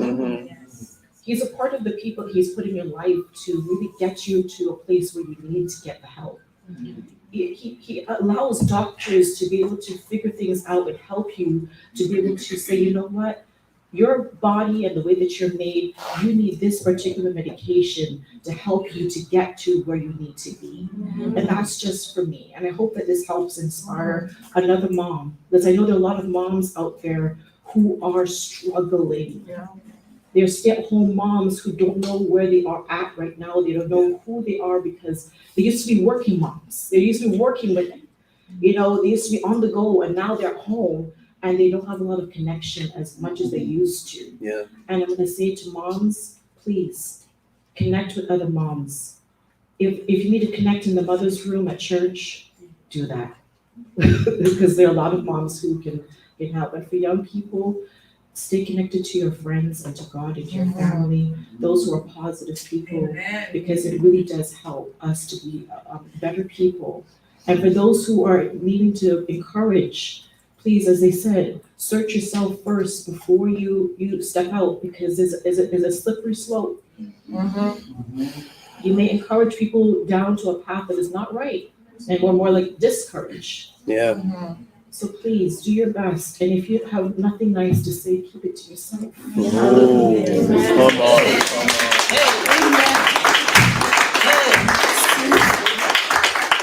Just keep your mouth shut.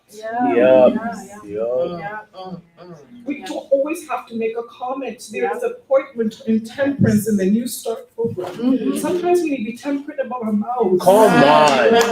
Tell him again. Boy. Boy. Whether that person gained weight or not, their hair is combed or not, they're not wearing the right dress or not, none of your business at that time. Deal with the spiritual impact you can have, you can pray with, make the connection that you can. Sorry that I'm long-winded. No. Preach on. Come on. Preach. That's a word. Why are we here? Can I say something? Before Dr. Cerola comes, I want to say thank you for being open and honest and you for being Yes. transparent with us, for taking the step that you took at going ahead and for encouraging us. And I want to talk to everyone. Just be open. One, be open and be kind. Dr. Cerola, you can go ahead. Yeah, I thank you for sharing. I missed her name, but it was so powerful. Her testimony is so powerful. And I really just want to touch on something very important that she brought to light, which is sometimes you just need to go see a doctor. And I think in the church, we are so reluctant because we believe so much in God, which is a beautiful thing. Our faith is so beautiful, that we have this hope, right? But what happens when you lose the hope, and that's why that basic model is so important, because spiritually, it's important to be spiritually strong, but what if our minds aren't strong? And when we're talking about our minds, we're talking about our brains. We're actually talking about an organ, right?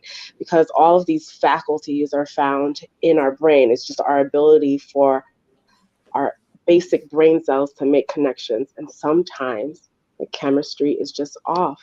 Yep. And there's only so many prayers that you can pray before you have to say, there's something wrong with my biology. I need to speak to a professional to help me get my biology back in balance. And that's really what medications do. Medications don't fix things. They just help, because you can get the medication, but then you also, you may need a therapist. Most people also need a therapist to talk to while they're on their meds.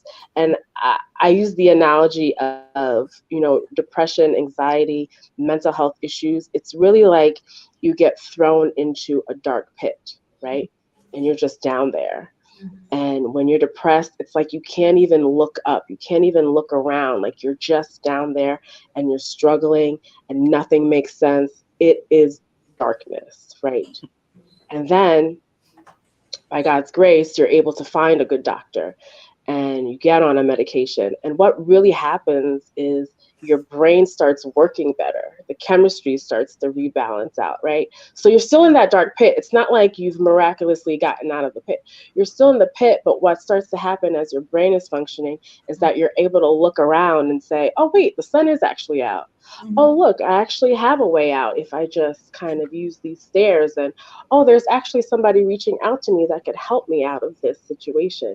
It just allows you to see things differently and to put things into place so that, and honestly, what ends up happening is that you have the ability to pull yourself out, but sometimes it's just the biology is off.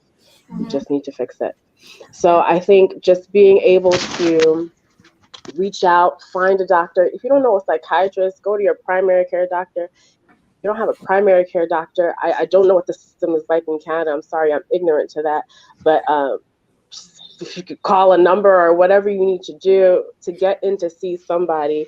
So hopefully they can refer you out. And I think that I do believe that the church should be more involved in this, but it's hard to say that because the church doesn't have the resources even that medicine has, right? And medicine is even limited to the way that we can refer people out. But just being able to talk to somebody in church that's open and that's safe and that can help kind of refer you out is important too. It's all about connectedness at the end of the day, right? And I think that's why we're suffering so much nowadays, because we're losing that connectedness. I mean, the ability for us to even have this forum right now, it just speaks volumes to what the church can be and what the church can do to help people in dark times. So thank you for sharing your testimony. I mean, it touched me so much because it's the reality of what happens to real people in church, you know. But sometimes you just have to get to the basics of what's going on in my brain. Let me give my brain something different so I can see things differently, so I can feel differently, so I can think through things differently. But thank you for your testimony. I just wanted to add also to thank her for her testimony. Like, it's just unbelievable how much it can actually heal somebody else to hear that as well. Yeah. So, and it's actually like part of the foundations of group therapy, right? You're hearing other people sharing their pains. You're understanding I'm not alone. And by that, you can also heal yourself, right? And I just wanted to emphasize, I mean, she said it all, right? Emphasize how much biology can cause depression, anxiety, and all this stuff. Sometimes it's your thyroid. Sometimes you got anemia. Sometimes you have your liver is all wrong. Sometimes brain tumors can cause psychosis, right? Yeah. So sometimes it's not even anything psychological or social, right? It's something else that's going on, and you just need to address that. Go to the doctor. Whenever we do depression screens, we also check for other things, right? So it's really not your fault. Or childbirth. Do you imagine how traumatic it is to your body to go through that? And the amount of hormones that are secreted, like up and down just because of childbirth? So like it really is like just emphasize. And I'm just putting the emphasis on how much the biology can also affect the mental, and to just not judge people whenever they're going through those things. Thank you again, Jenny. I'm seeing 3 hands. I'm seeing Sister Sharon, Nicholas, Pastor Curry, Could I add something as you try to find? Lamar. The hands are coming. So we'll get the panelists, presidents. Then we'll go to Pastor because we want to have more events.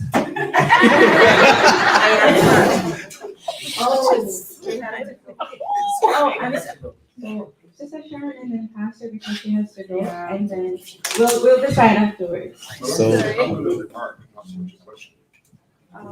So real quickly, I wanted to again thank you again so much for that testimony. It was powerful, and to really add on to what's been said about not only the biological aspect but the social aspect of things. As Joanne was saying, I'm type 1 diabetic, and as somebody that's type 1 diabetic, I'm actually at an 80% higher risk of depression than most other folks. So I actually have to make sure I care for my body as well as my mind, because if I don't care for my body, my mind is shot. So it really is for an understanding for all of us. Like, sometimes when people say stuff and they're not understanding what's going on the underneath, on the physiological, on the social, on the spiritual, it's a lack of ignorance and it's a lack of connection on our part. And in that same breath, what was brought up that I appreciate is that sometimes it does take the people we are connected to in order to make those changes happen. Going back to the question that David mentioned about what do we do for the person that's waiting for the miracle, that miracle happened in connection, right? And quite honestly, real change happens in who you are connected with. So quite honestly, like, we have to be very mindful about not only the connections that we have, but we also have to be intentional to make connections with the people around us as well. Because it's in those spaces that we can actually allow for there to be an avenue towards change. So especially within this church setting where a lot more folks are coming in with a lot more vulnerabilities, we have to be very sensitive to those vulnerabilities and allow for the vulnerability they have to be an opportunity for us to connect, to support, and to empower. So I don't want us to ever neglect the social aspect or the physical aspect or the emotional aspect. Let's focus on all of it as much as we possibly can.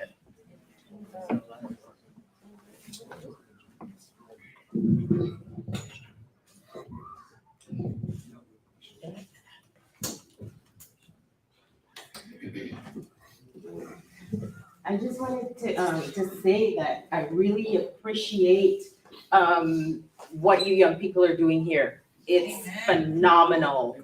Thank you so very much. And for being so open. I could have used this in 1996 when I got diagnosed with all that stuff, postpartum, intergenerational trauma, complex trauma, all that stuff. So I just want to say that I really commend you for what you're doing here tonight. And one thing that I was hoping that you would have touched on is intergenerational trauma and just the word trauma. But that's another whole, yeah. So, yes, so thank you so very much. I really appreciate it. Thank you. Oh, one quick thing. I forgot, this is one of the things I was gonna say. Peer support. Peer support. That is one of the things that saved my life. Connecting with others at a place called Psychiatric Survivors of Ottawa. And as Black people, we need to really get into peer support. Let it be done. And don't be ashamed. That is one thing that I struggled with at the beginning. Worried about what my family, is gonna be exposed to with me being crazy. But once I decided that I'm not gonna worry about what nobody thinks, what nobody is saying anymore, I need to get help. I got the help, and by God's grace, I'm able to function. Because I got to the point where I couldn't even write my own name. I couldn't get out of bed. I couldn't brush my teeth. There were like days and days and days. So I want to encourage those of you who might be going through this or have a family member to get help, and don't be ashamed. Amen. Because like any other thing, it's an illness. Yes. Okay? So get the help.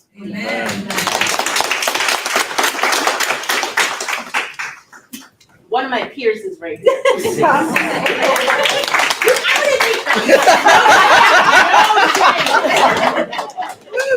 Yes.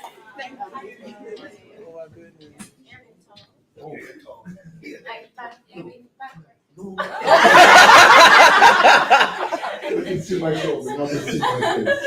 But no, I agree. I totally agree. I think the program is an excellent program that we're having.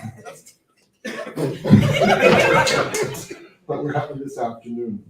And I do like what the panelists have said about the holistic approach, because the church is a place that does lack the resources, and we have to partner with those who have the ability to bring things along, right? The whole idea of faith without works, and works is the specializations that you bring to the table. So I do like the holistic approach that you have suggested. But while we lack the expertise in some areas, one of the things that you've said that is very powerful is that we can't lack the expertise when it comes to inclusion, authenticity, patience, and compassion. Yeah. I think that will create the open door that we need to tackle these issues more honestly. And let's face facts, mental health doesn't just affect the congregation, it affects the pastors as well. Yeah. There are a lot of pastors. I mean, as a pastor, you're not only hearing people's good stories, but you're hearing their bad stories. You're hearing the breakup. You're hearing the widow or the widower who is going through their challenges. You're dealing with your own family challenges. You're dealing with your own inadequacies. Did that message go well? Did that counsel go well? All of these things you're dealing with as a pastor as well. And so our mental health is something that we have to maintain as well. And I realized the importance of that early in my ministry, when the weight was so heavy on my shoulders that I had my own meltdown. But by the grace of God, with counsel, with patience, I'm not ashamed to say, and I've shared this with Pastor Daniel, I meet with a psychotherapist for my own mental health. And I do this once every 3 months or so, because I need a safe place. Yeah. As well, to diffuse all of the stress that I carry. And not only that, through her support, and I also meet with a spiritual director, because there is a very close intersection point between Bible and spirituality as a profession. Because I don't only read for my personal edification, I have to read for my work. Yeah. And it can reach a point where you're reading for your work more than you're reading for your spirit. Yup. And as a result of that, I meet once every 2 months or once every 3 months with a spiritual director who is there to challenge me. Not only one challenges me with my mental health and how I'm doing, the other challenges me with my spirituality, right? Because we need this too.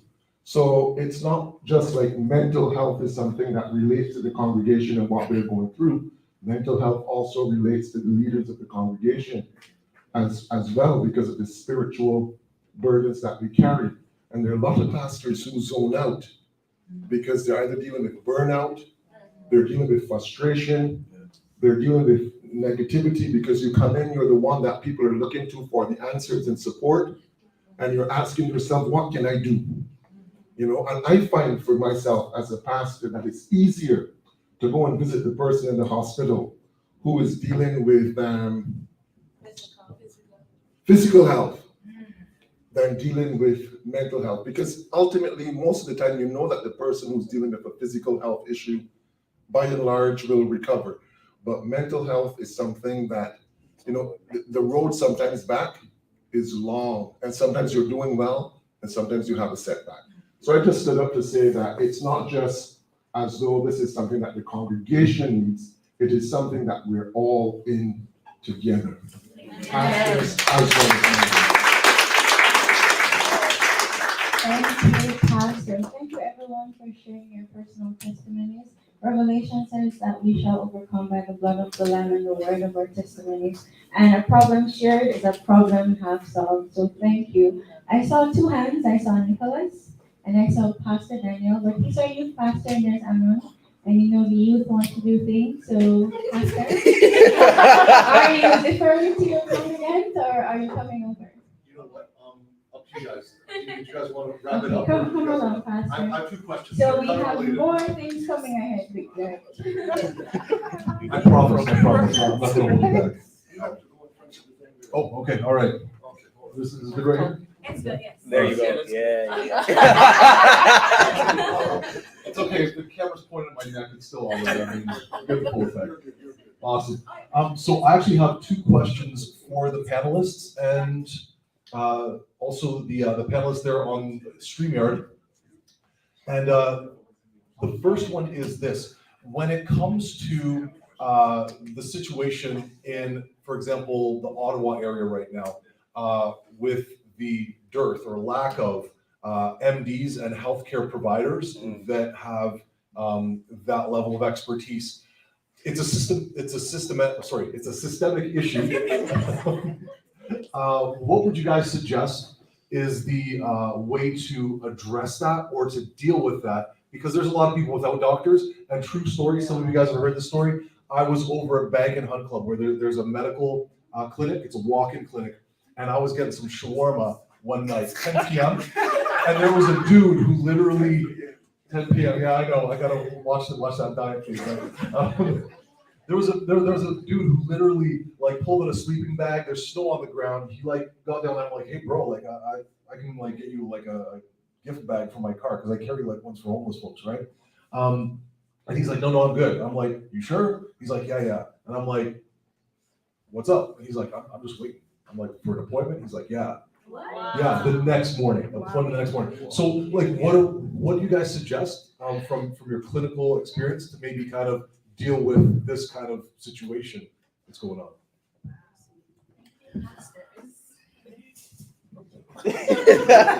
Oh.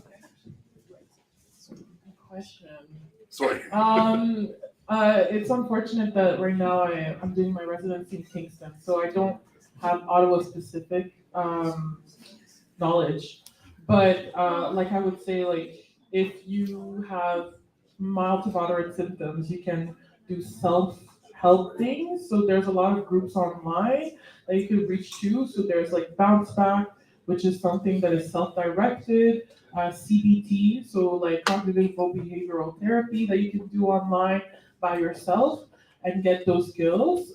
All the skills I've noted also with New Start that you can do online. You can buy books that could also help. If not, then you can, in terms of family doctors, I know that you can put yourself on the wait list, but you have to wait 2 years, so that's a possibility. You can go to Apple Tree, which is very good for same day appointments. And thereby they can do a very short mental health screen and then refer you if you need help. But unfortunately, it might take a while. If it's acutely like suicidal or want to hurt other people, you feel like there's an issue, emergency department is always there for you 24/7. So I always suggest that. You can go to urgent care clinic. You might have a wait, but you can always be seen through an urgent care clinic. There's one in Orleans. I'm not sure if the other one's there. Otherwise, I think I lost my train of thought, but I yeah, those are ones that you can reach to. There's the last point that I wanted to say is that if you're a student in the university or college, you are at an advantage. Okay? Yeah. You can get so much support in terms of counseling that it's incredible. So do use those resources. If you're at Ottawa, Carleton, there's always counselors on board for you. Once again, you might have to wait, but at least there's student health services, doctors, same day appointments with nurse practitioners that you can get. So those are really good if you're a student, which is great because they're at higher risk of developing those things, accounting for all their stresses they're going through. So yeah, if you're a student, you have better things. If not, there's Apple Tree. There's lots of lists that you can put yourself on for same day virtual appointments with doctors that you could try. There's even Felix Health online that, like, if you Google that, you can get prescribed mental health medication, but that's only if you were prescribed that in the past, so they can just reorder your medication.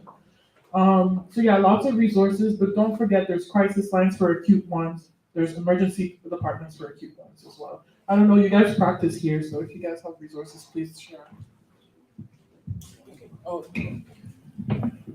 So the issue that you mentioned is one that's been plaguing us more and more. Yeah. Especially through the pandemic, we've been realizing that the entire system has been overworked. It was overworked before the pandemic. Now it's like 3-4 times as overworked as it once was, to the point where even at same day clinics, you have people, from the example that you mentioned, it seems like it was an apple tree that they were sleeping at, right? South-Bank Medical Center. Yeah, okay, yeah. So that is the hard part about it all, is that what you're speaking to is the overwhelm of the system. And that is as you said, it's a systemic issue. We are not carrying as much medical workers, as much mental health workers, as much social workers as is actually needed to support the needs that are out there. In most of those situations, it is definitely extremely tough to kind of see that lag. One thing that I'm recognizing now that I'm working in the community is that there are spaces that are trying to work towards meeting those needs and filling those gaps. I'm seeing there's a lot of people that are now moving towards, how do I say it, outreach medical work in a sense. So it's in certain communities, again, where there's actual people going out into the communities saying, hey, okay, looks like you need a physical checkup. What's going on with you? Whatnot.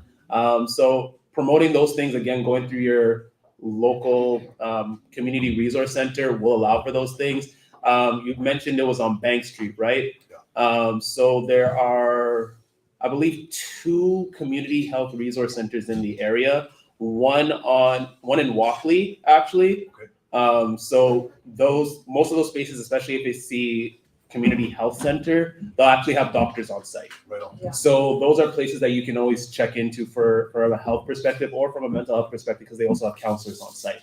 There's also Somerset West Community Health Center, which is a little bit farther down, but it's still somewhat in the southern area. But there's a whole bunch of community health centers that do offer some of those things. A lot of them are on a walk-in basis, so you just have to kind of walk in and be there on those times. When all else fails, dial 211. 211 is like our community hub for like whatever community resources might be around. So even if they're saying I need a social worker, I need a doctor, where can I go find one?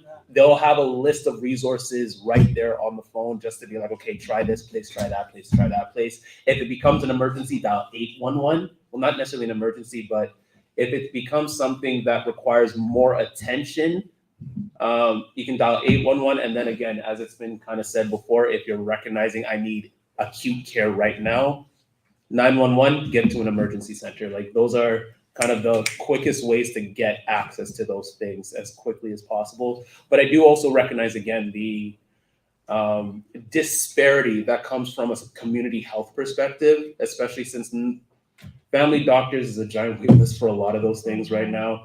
Dentistry, expensive for a lot of folks because it requires insurance. For those that need dentist work, I would say honestly, there's actually a list of people that will do it for very cheap or for free. Most like Algonquin, they actually offer dental service for free for anybody that wants to have dental services done. So again, there's some things that again, if you do a little bit of research, we can find some sources that might be free, available, and accessible. I actually referred a client to Algonquin who needed a complete root canal just taken out on top of her wisdom teeth removed. And it was so bad, like when we talk about mental health, like she was dying in pain physically and it was affecting her mentally throughout her entire time. She called up and like it was triggering her to the fact that like her original dentist couldn't understand why it is that she couldn't pay the bills because COVID had taken away her job, all those types of things. So she was expressing a lot of turmoil around that. One call to Algonquin, she got seen 3 days later. Got the surgeries done and it was quick. Like that's a complete shift right there just from one resource, right? So again, a lot of times where they're like, we want to go to the profession, we want to go to the person that's been working for 20 years, all that type of stuff, but that's already a barrier that we're placing on ourselves in that regard as well. So be willing to look a little bit outside the box sometimes for those things as well.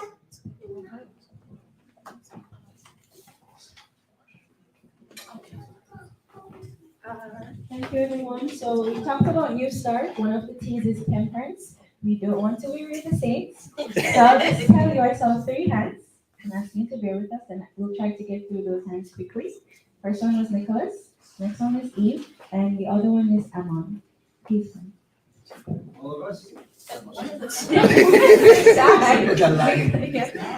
He's just like, let's go. And if you could keep your questions brief. And answers. Good evening, everyone. Thank you so much for your presentation. I feel like Lamar, you've already probably answered my question. Mine was so much around the resources available, except that when we talk about mental health, we talk about it from a point of cure. But then I was trying to look at it from an ongoing basis. So like, are there any resources that we can use so that we do not necessarily tackle situations when, they are at the extreme?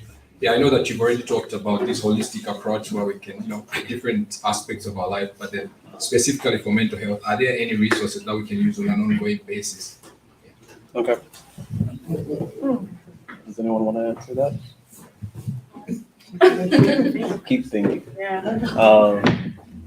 I actually appreciate that question. The hardest part about community resources is that, as you said, it's usually on either a crisis level or short to medium term.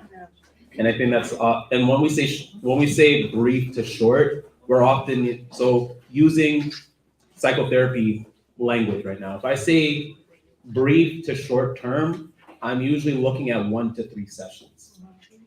If I say short to medium term, if I'm saying medium term, you're looking at 3 to 5 months. And if you're looking for long term, it's anything after that, right? Now, ongoing basis will be kind of dependent upon the various needs that you may have. Most of the community resources that I've mentioned before will mostly offer them from a short to medium term perspective. So you're looking at anything between 4 sessions to 20 sessions, which is anywhere between a month to 5 months, depending on the space, right? From that point, it does become harder because then you'd have to almost go back on the wait list to get more sessions again. That being said, there are some spaces, and this is the hard part because as it says, you have to almost have the will to keep pushing and to keep finding. There are going to be some spaces that are like, we recognize the need, we'll keep you for as long as you need. That's going to be kind of on a case-by-case type of basis. I know that within the organization I'm working at right now, and again, we focus a lot on racialized communities, even though we are stapled to be short to medium term, we have clients that we're seeing for years at a time. So it's because we recognize that there are needs that go beyond just what our mandate is, we'll go beyond that. But that requires a level of intentionality from some of the caregivers that are coming your way. So it's almost like a toss-up. But I will say this as well. A lot of counselors, a lot of psychotherapists, they do actually work on a sliding scale. Most people don't say this, but they do. And it's, again, depending on the needs of the individual on a case-by-case basis. So if you recognize that the need is high, but you may not have the funds and these community resources may not necessarily work, I would say still try to call a psychotherapist, see what is available, and if they're willing to work with you on a sliding scale until something becomes more manageable or more affordable. That's what I can say in terms of that. But if that is still somewhat of a barrier, I'd say honestly contact one of the more affordable sources and keep pushing with that until you can find something that is more sustainable. So I might be opening a Pandora's box. No, it's pretty heavy. So basically, I have 2 questions, but the first question is about I just want to go beyond temperance and actually go onto the use of recreational drugs as a way to self-medicate. So we're talking about marijuana and everything like that, and even the use of alcohol. How those type of stuff have impact on mental health. The second question is more a technical one, is about the perception of resilience in the prior generation. Is it a myth? And what are the indicators to measure mental health resilience? So we're talking about how our generation seems a bit quote unquote weaker than the older generation. So it's a perception. So I just want to see if we can debunk that myth. And we go. You said Pandora's box for real. You said Pandora's. Well. I'll try the second answer and then I'll leave the first one to the experts. The second one, I will say, so in my opinion, I don't think it's a myth, y'all. I don't think so.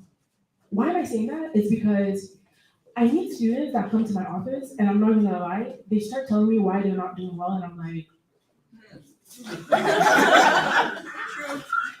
can you please give me the rest of the story? Like, why else aren't you doing well? Like this is what's affecting you, and for them, it's for real, and I have to respect that, right? Like, I have to respect it, accept it, and help them through it. However, in my human nature. Yes, exactly. In my human nature, I'm like, wow, our parents have gone through way more than that. Even for me, who's, a little bit older, I would have been more resilient in that situation. I think also, it's a generation of now, I need everything now. This needs to happen now. And if it doesn't happen now, that's also a problem. They have less patience. Social media doesn't help as well. I think social media also affects that a lot. The instant gratification is needed in a lot of situations. But I do, in my opinion, honestly, I do think that there's a level of resiliency that maybe the older generation had. However, I think also they had to have it. I feel like it's a lot of situations where they had to be resilient. And even more so because mental health wasn't the discussion. So maybe they were dealing with some things that were actually serious, but they just kind of got through it.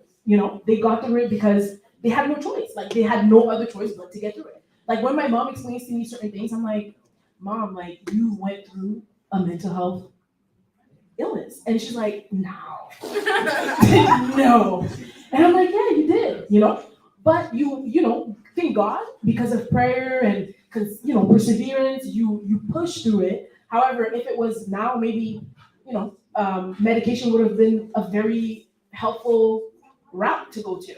So I think anyways, in my opinion, I will say yes, but it's just based off of what I see, like based off of what I see in the everyday with the new generation, and when I hear why they come see me and what's the biggest issue in their life right now, being it's a boy or it's something like it's a crush gone wrong, and I'm like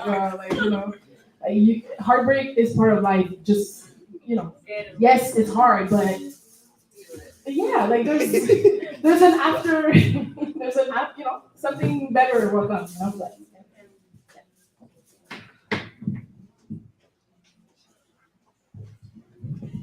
I'm not sure if Dr. Cerola wants to tackle the first question about substance abuse and mental health illness and recovery. Yeah, I'd love to talk on that. That's actually my passion, working with people with opioid use disorder specifically, but we can speak about self-medicating, which is so common in young people. Can you hear me? Yeah. Yes. Yeah. So common in young people. I think it's just like anything when you're talking about mental health is you have to reduce stigma. You have to say when you have somebody that you're concerned about that they're using too much. And the big one is people that use first thing in the morning, right? So it's the first thing they think about. It's the last thing they think about. They need to have the substance all the time, right? That's when we're talking about functional addiction or a use disorder, right? It's just you can't stop thinking about it. You always need it, and then you're not able to function without it. I'm not sure what resources are available in Canada, but even here in America, the resources are very, very slim. The big one that I can touch on maybe is alcohol use disorder that can be treated, but it's very challenging because it has to be treated in the right setting. Because if you find that you're drinking too much, and let's say you're drinking to the point where you have shakes or you have tremors, you can't just stop drinking. You actually need a medication to slowly come off of that, or else you're at risk of seizure, you're at risk of death. So something like alcohol, if you're concerned that somebody's drinking too much, you really do need to get them to see a doctor. I don't know what the opioid use disorder is like in Canada, but here in America, what started the opioid use disorder, which was people that are abusing pills, we're talking about oxycodone, where it's the fentanyl is big. I don't know if it's big in Canada. And then heroin, of course, just the resurgence of heroin. When you're talking about that, it's hard to get resources. I've worked in different addiction settings where young people, honestly, most of the young people that come to see me started using because they found somebody's pills, whether it was their mom's or their dad's or a friend gave them the pill. They started abusing pills, and then it leads to heroin, and then heroin can lead to other things. Self-medicating is real. Self-medicating is a real thing that people do when they're suffering with mental illness. But young people often do it when they're suffering with mental illness, but also because they're bored, right? Or they're hanging out with people that are doing it. It's a tough space to get into. What I will say is that's one of those things where you need to really access every portion of who you are as an individual, who that person is as an individual. They will need a doctor. They will need therapy, probably group therapy, but they will need therapy. They will need to change their environment. They will need to change who they're hanging out with, who they're socializing with. And then spiritually, if they have a church base, they're going to need a safe space where they can come in the church and be honest about what they're struggling with. And that's, I think, when we're talking about addiction and substance use, I don't think that the church does a good job of making those, people that are struggling with that feel welcome, or even that this is a place where they can come and talk about it or have resources. But I think we need to be open and honest about, are we willing to really see these people for who they are and get them access or get them help to other things that can be helpful. Heavy question. You called it Pandora's box because it is. There is no easy answer. There really just, when you're talking about use disorders, there is no easy answer. And it's actually, it's hard to find even a place to start, but really, if the person can't identify it in themselves, somebody in their life has to be able to say, hey, you have a problem. And that's often how people wind up in treatment anyways, because their family is just over it. They're over it. They can't deal with it anymore. So just being able to get these people to a doctor, I think, is important before it gets to the point where it's too late. And there are substances where it is too late. It can be too late, and opioids is one of them. Alcohol use is one of them. Marijuana is a touchy subject. I'm staying away from it because it's a tough one. It's a tough one. But I think just really being able to identify a problem, if you can see it in somebody that you love, and being able to get them help. I'm sorry that I don't have enough knowledge about the resources in Canada. I wish I did, but I know what it's like in America, and it's tough anyways. So I can imagine it's tough where you are too. Pandora's box, no easy answer. Just to piggyback on that, so like it's really tough because, like, for example, alcohol, cannabis, totally normalized in our society. Like at every corner, you'll see like a cannabis store, and it's almost like seen like as you're not normal if you're not taking those substances, including alcohol. Well, take a little wine with your glass of with your dinner, right? And it's just seen as normal. Although there's multiple studies that are showing that there's no level of alcohol that is seen as safe. And they all come with risks and health consequences. And it can also be devastating to have alcohol. You could die from this, like Dr. Cerola said.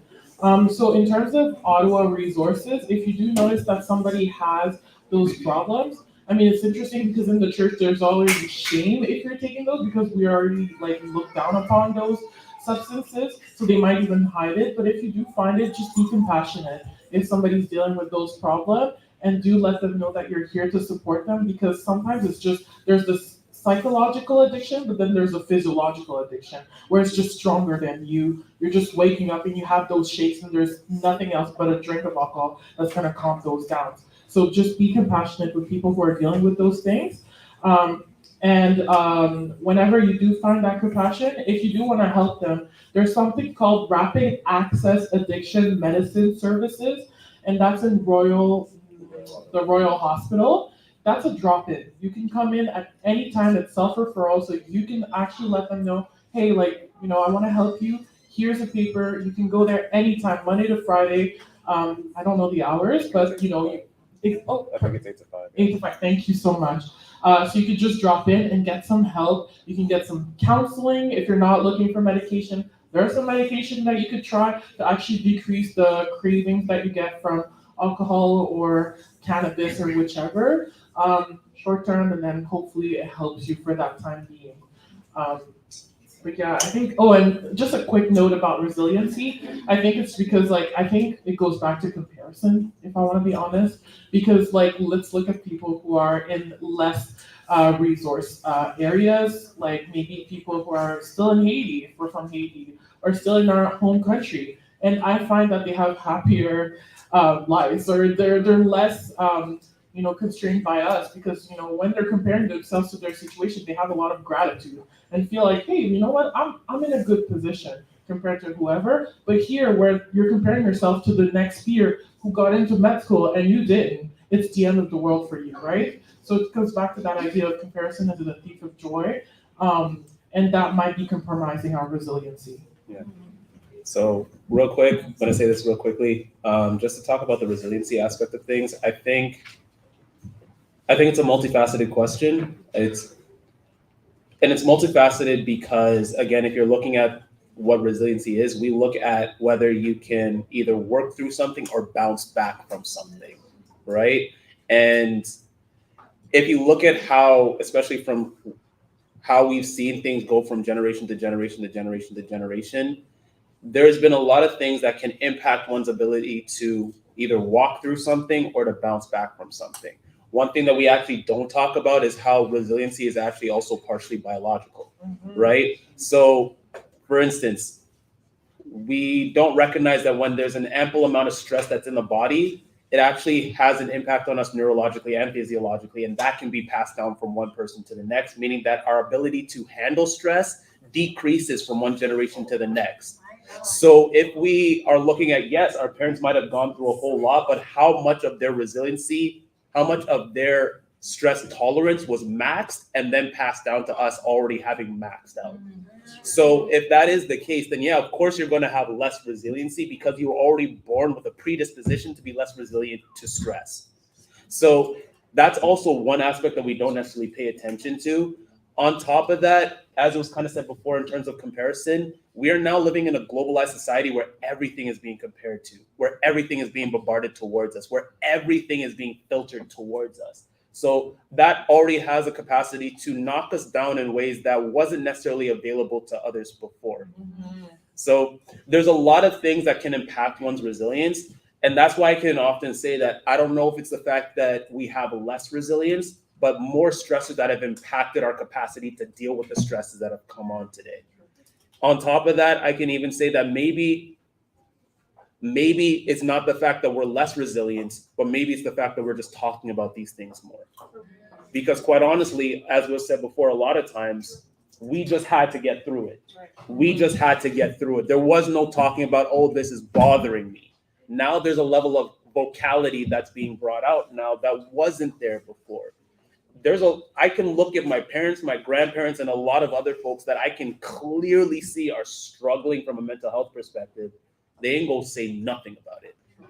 But we're in a generation where we can. That doesn't necessarily mean that there's less resiliency. It just means that there's more vocality. And on top of that, it also comes back to that conversation of what does it actually mean to be resilient and what does it mean to be strong? And a lot of times because we fear the perception of being weak, we will do a whole lot of things to try to avoid that. And one of the things that have been always associated with weak is weak mental health. So a lot of times it wasn't being said, whereas now we're looking at how much strength it actually takes to be vulnerable, how much strength it actually takes to share the fact that I have been in pain, that I have gone through some things. Like we were just talking about testimonies and how powerful that was. Imagine 4 years ago, how much people wouldn't have said anything like that before. So it's like, these are things that all kind of impact our capacity to recognize what resiliency is. And that's why I'm there like, it's a Pandora's box, but there's so much more to it than just that. Thank you. I did say one last question. So Amar will give us the last question, then Dana Lee, and then I'll come back to the stuff. Thank you for your patience so far. All right, thank you guys very much. Yeah, I want to thank the panelists for sharing their knowledge with us, and also thank the people who shared some testimonies. That was very powerful. But I have two questions, and they're linked. One question I have is, what is depression really?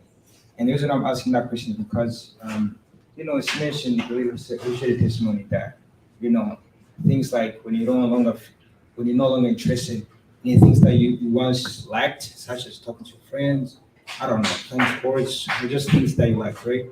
And I think it was Lamar who mentioned that, like it's just darkness, and I think it's Christian who mentioned.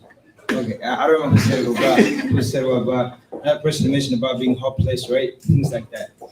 But I remember there's something I came across that people are depressed, they can crack jokes, they can laugh, they can go to church, they can play they can pretty much, they just look like normal people, right? It's not like just staying very depressed and all that, right?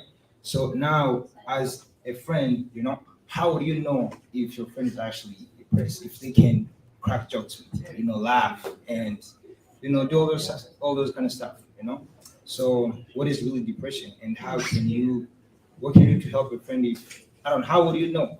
Yeah. You know, it's, yeah. Thank you, Amon. I'll direct the question to Dr. Cerola. Yeah, that is actually a great question, and it does become challenging when you start talking about functional depression, right? So this is a person that is depressed, but they're still able to function. They're still able to go to work, go to school, get things done. They're still able to do all the things. How do you really help the person that is still functioning well? And those are the people that oftentimes, when they do something dramatic, drastic, maybe even a suicide attempt, everybody is always shocked, right? Like, we didn't know. And the truth is, it's a very, I mean, everything that we go through really comes down foundationally to basic things. It's interconnectedness, right? The person who is functionally depressed, right? So they're sad. I mean, we have to think about depression as really being sadness. We call it depressed mood, but there's a sadness that people are able to mask often, and it's in that masking that we're able to function and go about our day, because people don't really know that we're sad, because we're able to act in a way that we're doing okay. But then when we go home, it's different.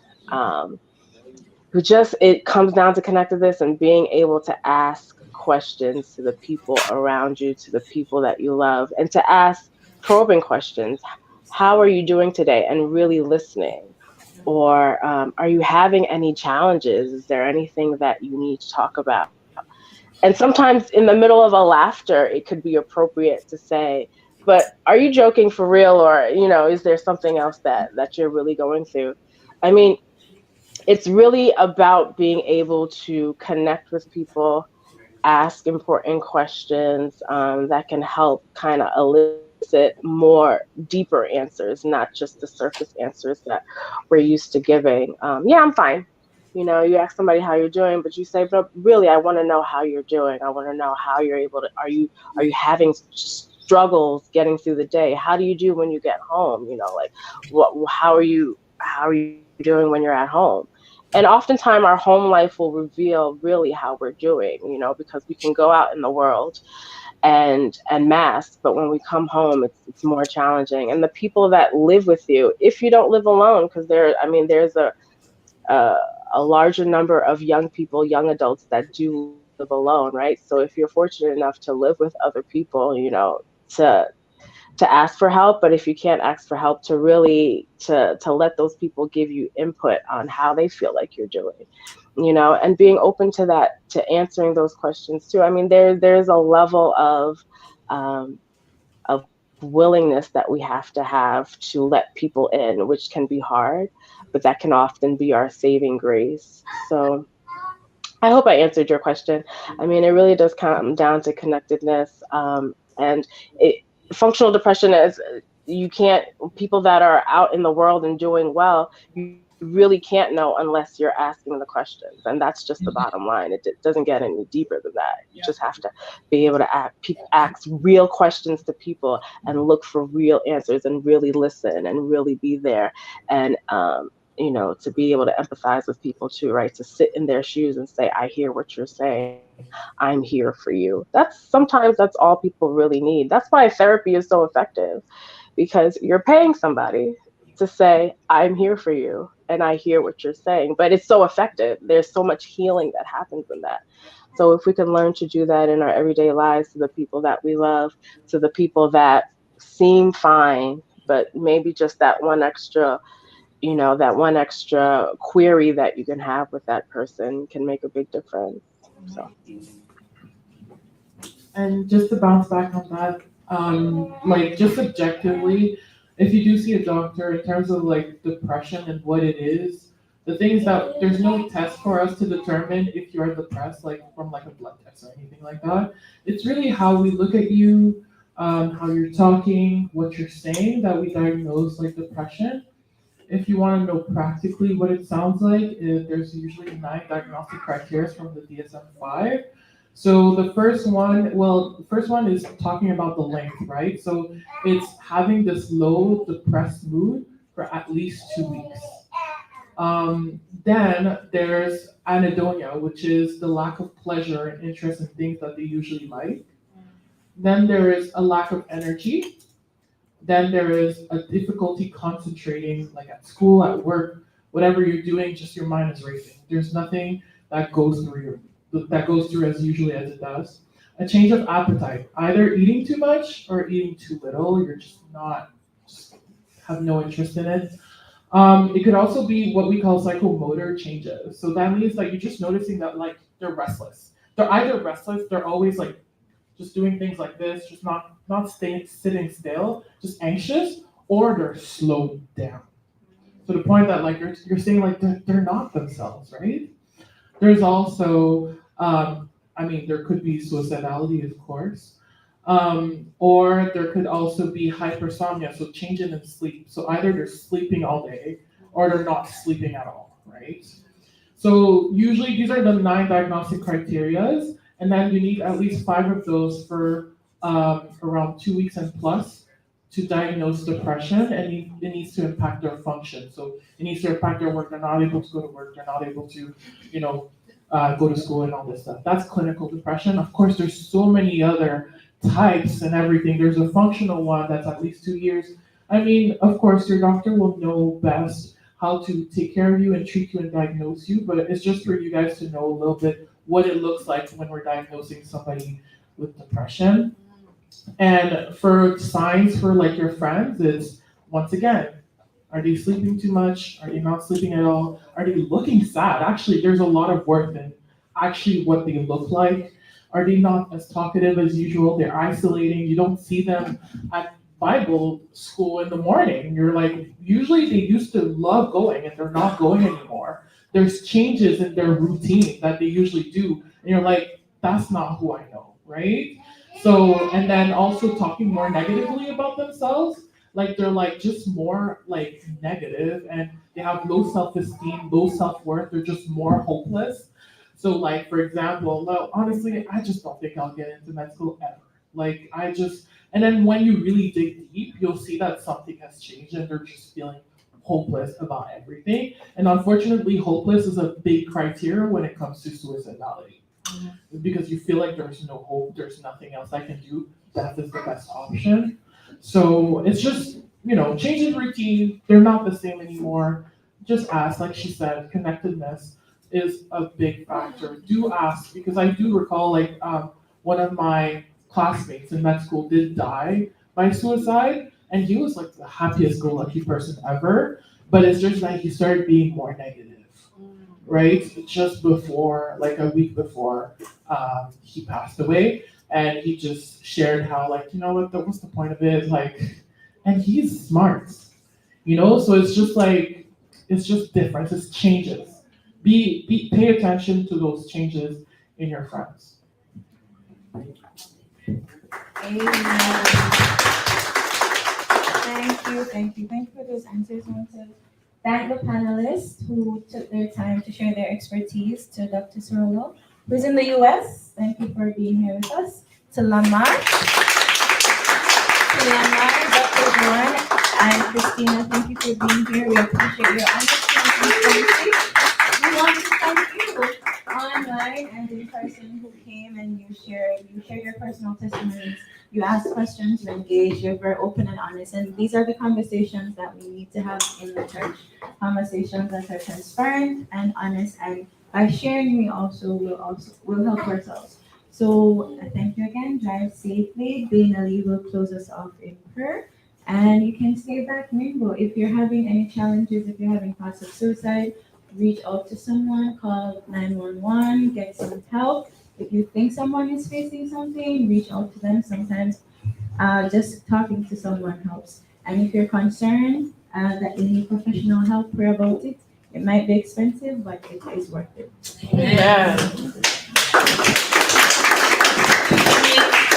Yes, and we should say thanks to Kim. Yes.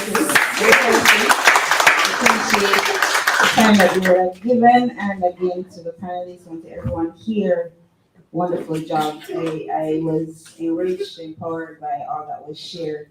And I just want to add a tidbit. I think reading has become a lost art. We spend so much time on screen and we don't read anymore. And man, the Bible is the most powerful book you can read. I'm guilty. Sometimes I don't spend enough time in the Word. It illuminates the mind. It enriches the mind. And also, we have Sister White. There's also Mind, Character, and Personality, volumes 1 and 2. Read it. Just read one chapter even a day or a piece of it. It's powerful. Powerful. So we have some resources and we don't always tap into it, and all of us are guilty of it. To just take the time when you have to just enrich your mind. The mind is, there's a battle for our minds. It's just reality. We live in a great controversy, right? Yeah. And that's where God communicates with us. And when it's all messed up, the devil creeps in. So we have to be real about these things too on the spiritual side. Amen? Amen. All right. So let us pray. Heavenly Father, we thank you so much for this platform, this opportunity to just speak about something that's important. Lord, we know that you want us to be holistic in everything that we do, and you are concerned about our every affairs. And Lord, we thank you, Lord, for even the AY group putting this on with the blessing of the church leadership, and we're grateful, Lord, for the panelists who would have given their time and just the wisdom that you would have bestowed upon them, Lord, to share with us today.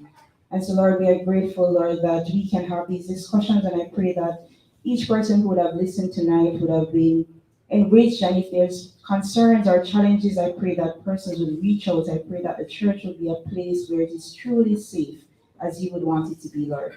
We give you thanks for all things, and I pray as we leave here tonight that you cover each and every one of us as we go our separate ways. In Jesus' name I pray. Amen.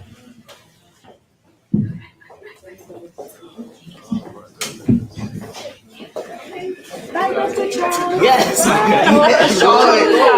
What you done already? What class? Right? Easy. She got. Bye. Oh wait, why are we waiting for yours? Like true. She saw us waiting.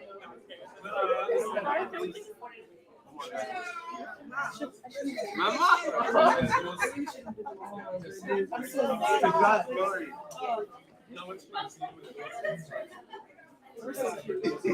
Send this to me on Instagram. Oh my goodness.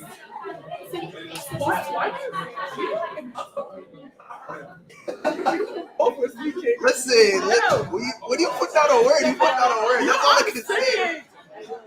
Oh my. That was very interesting.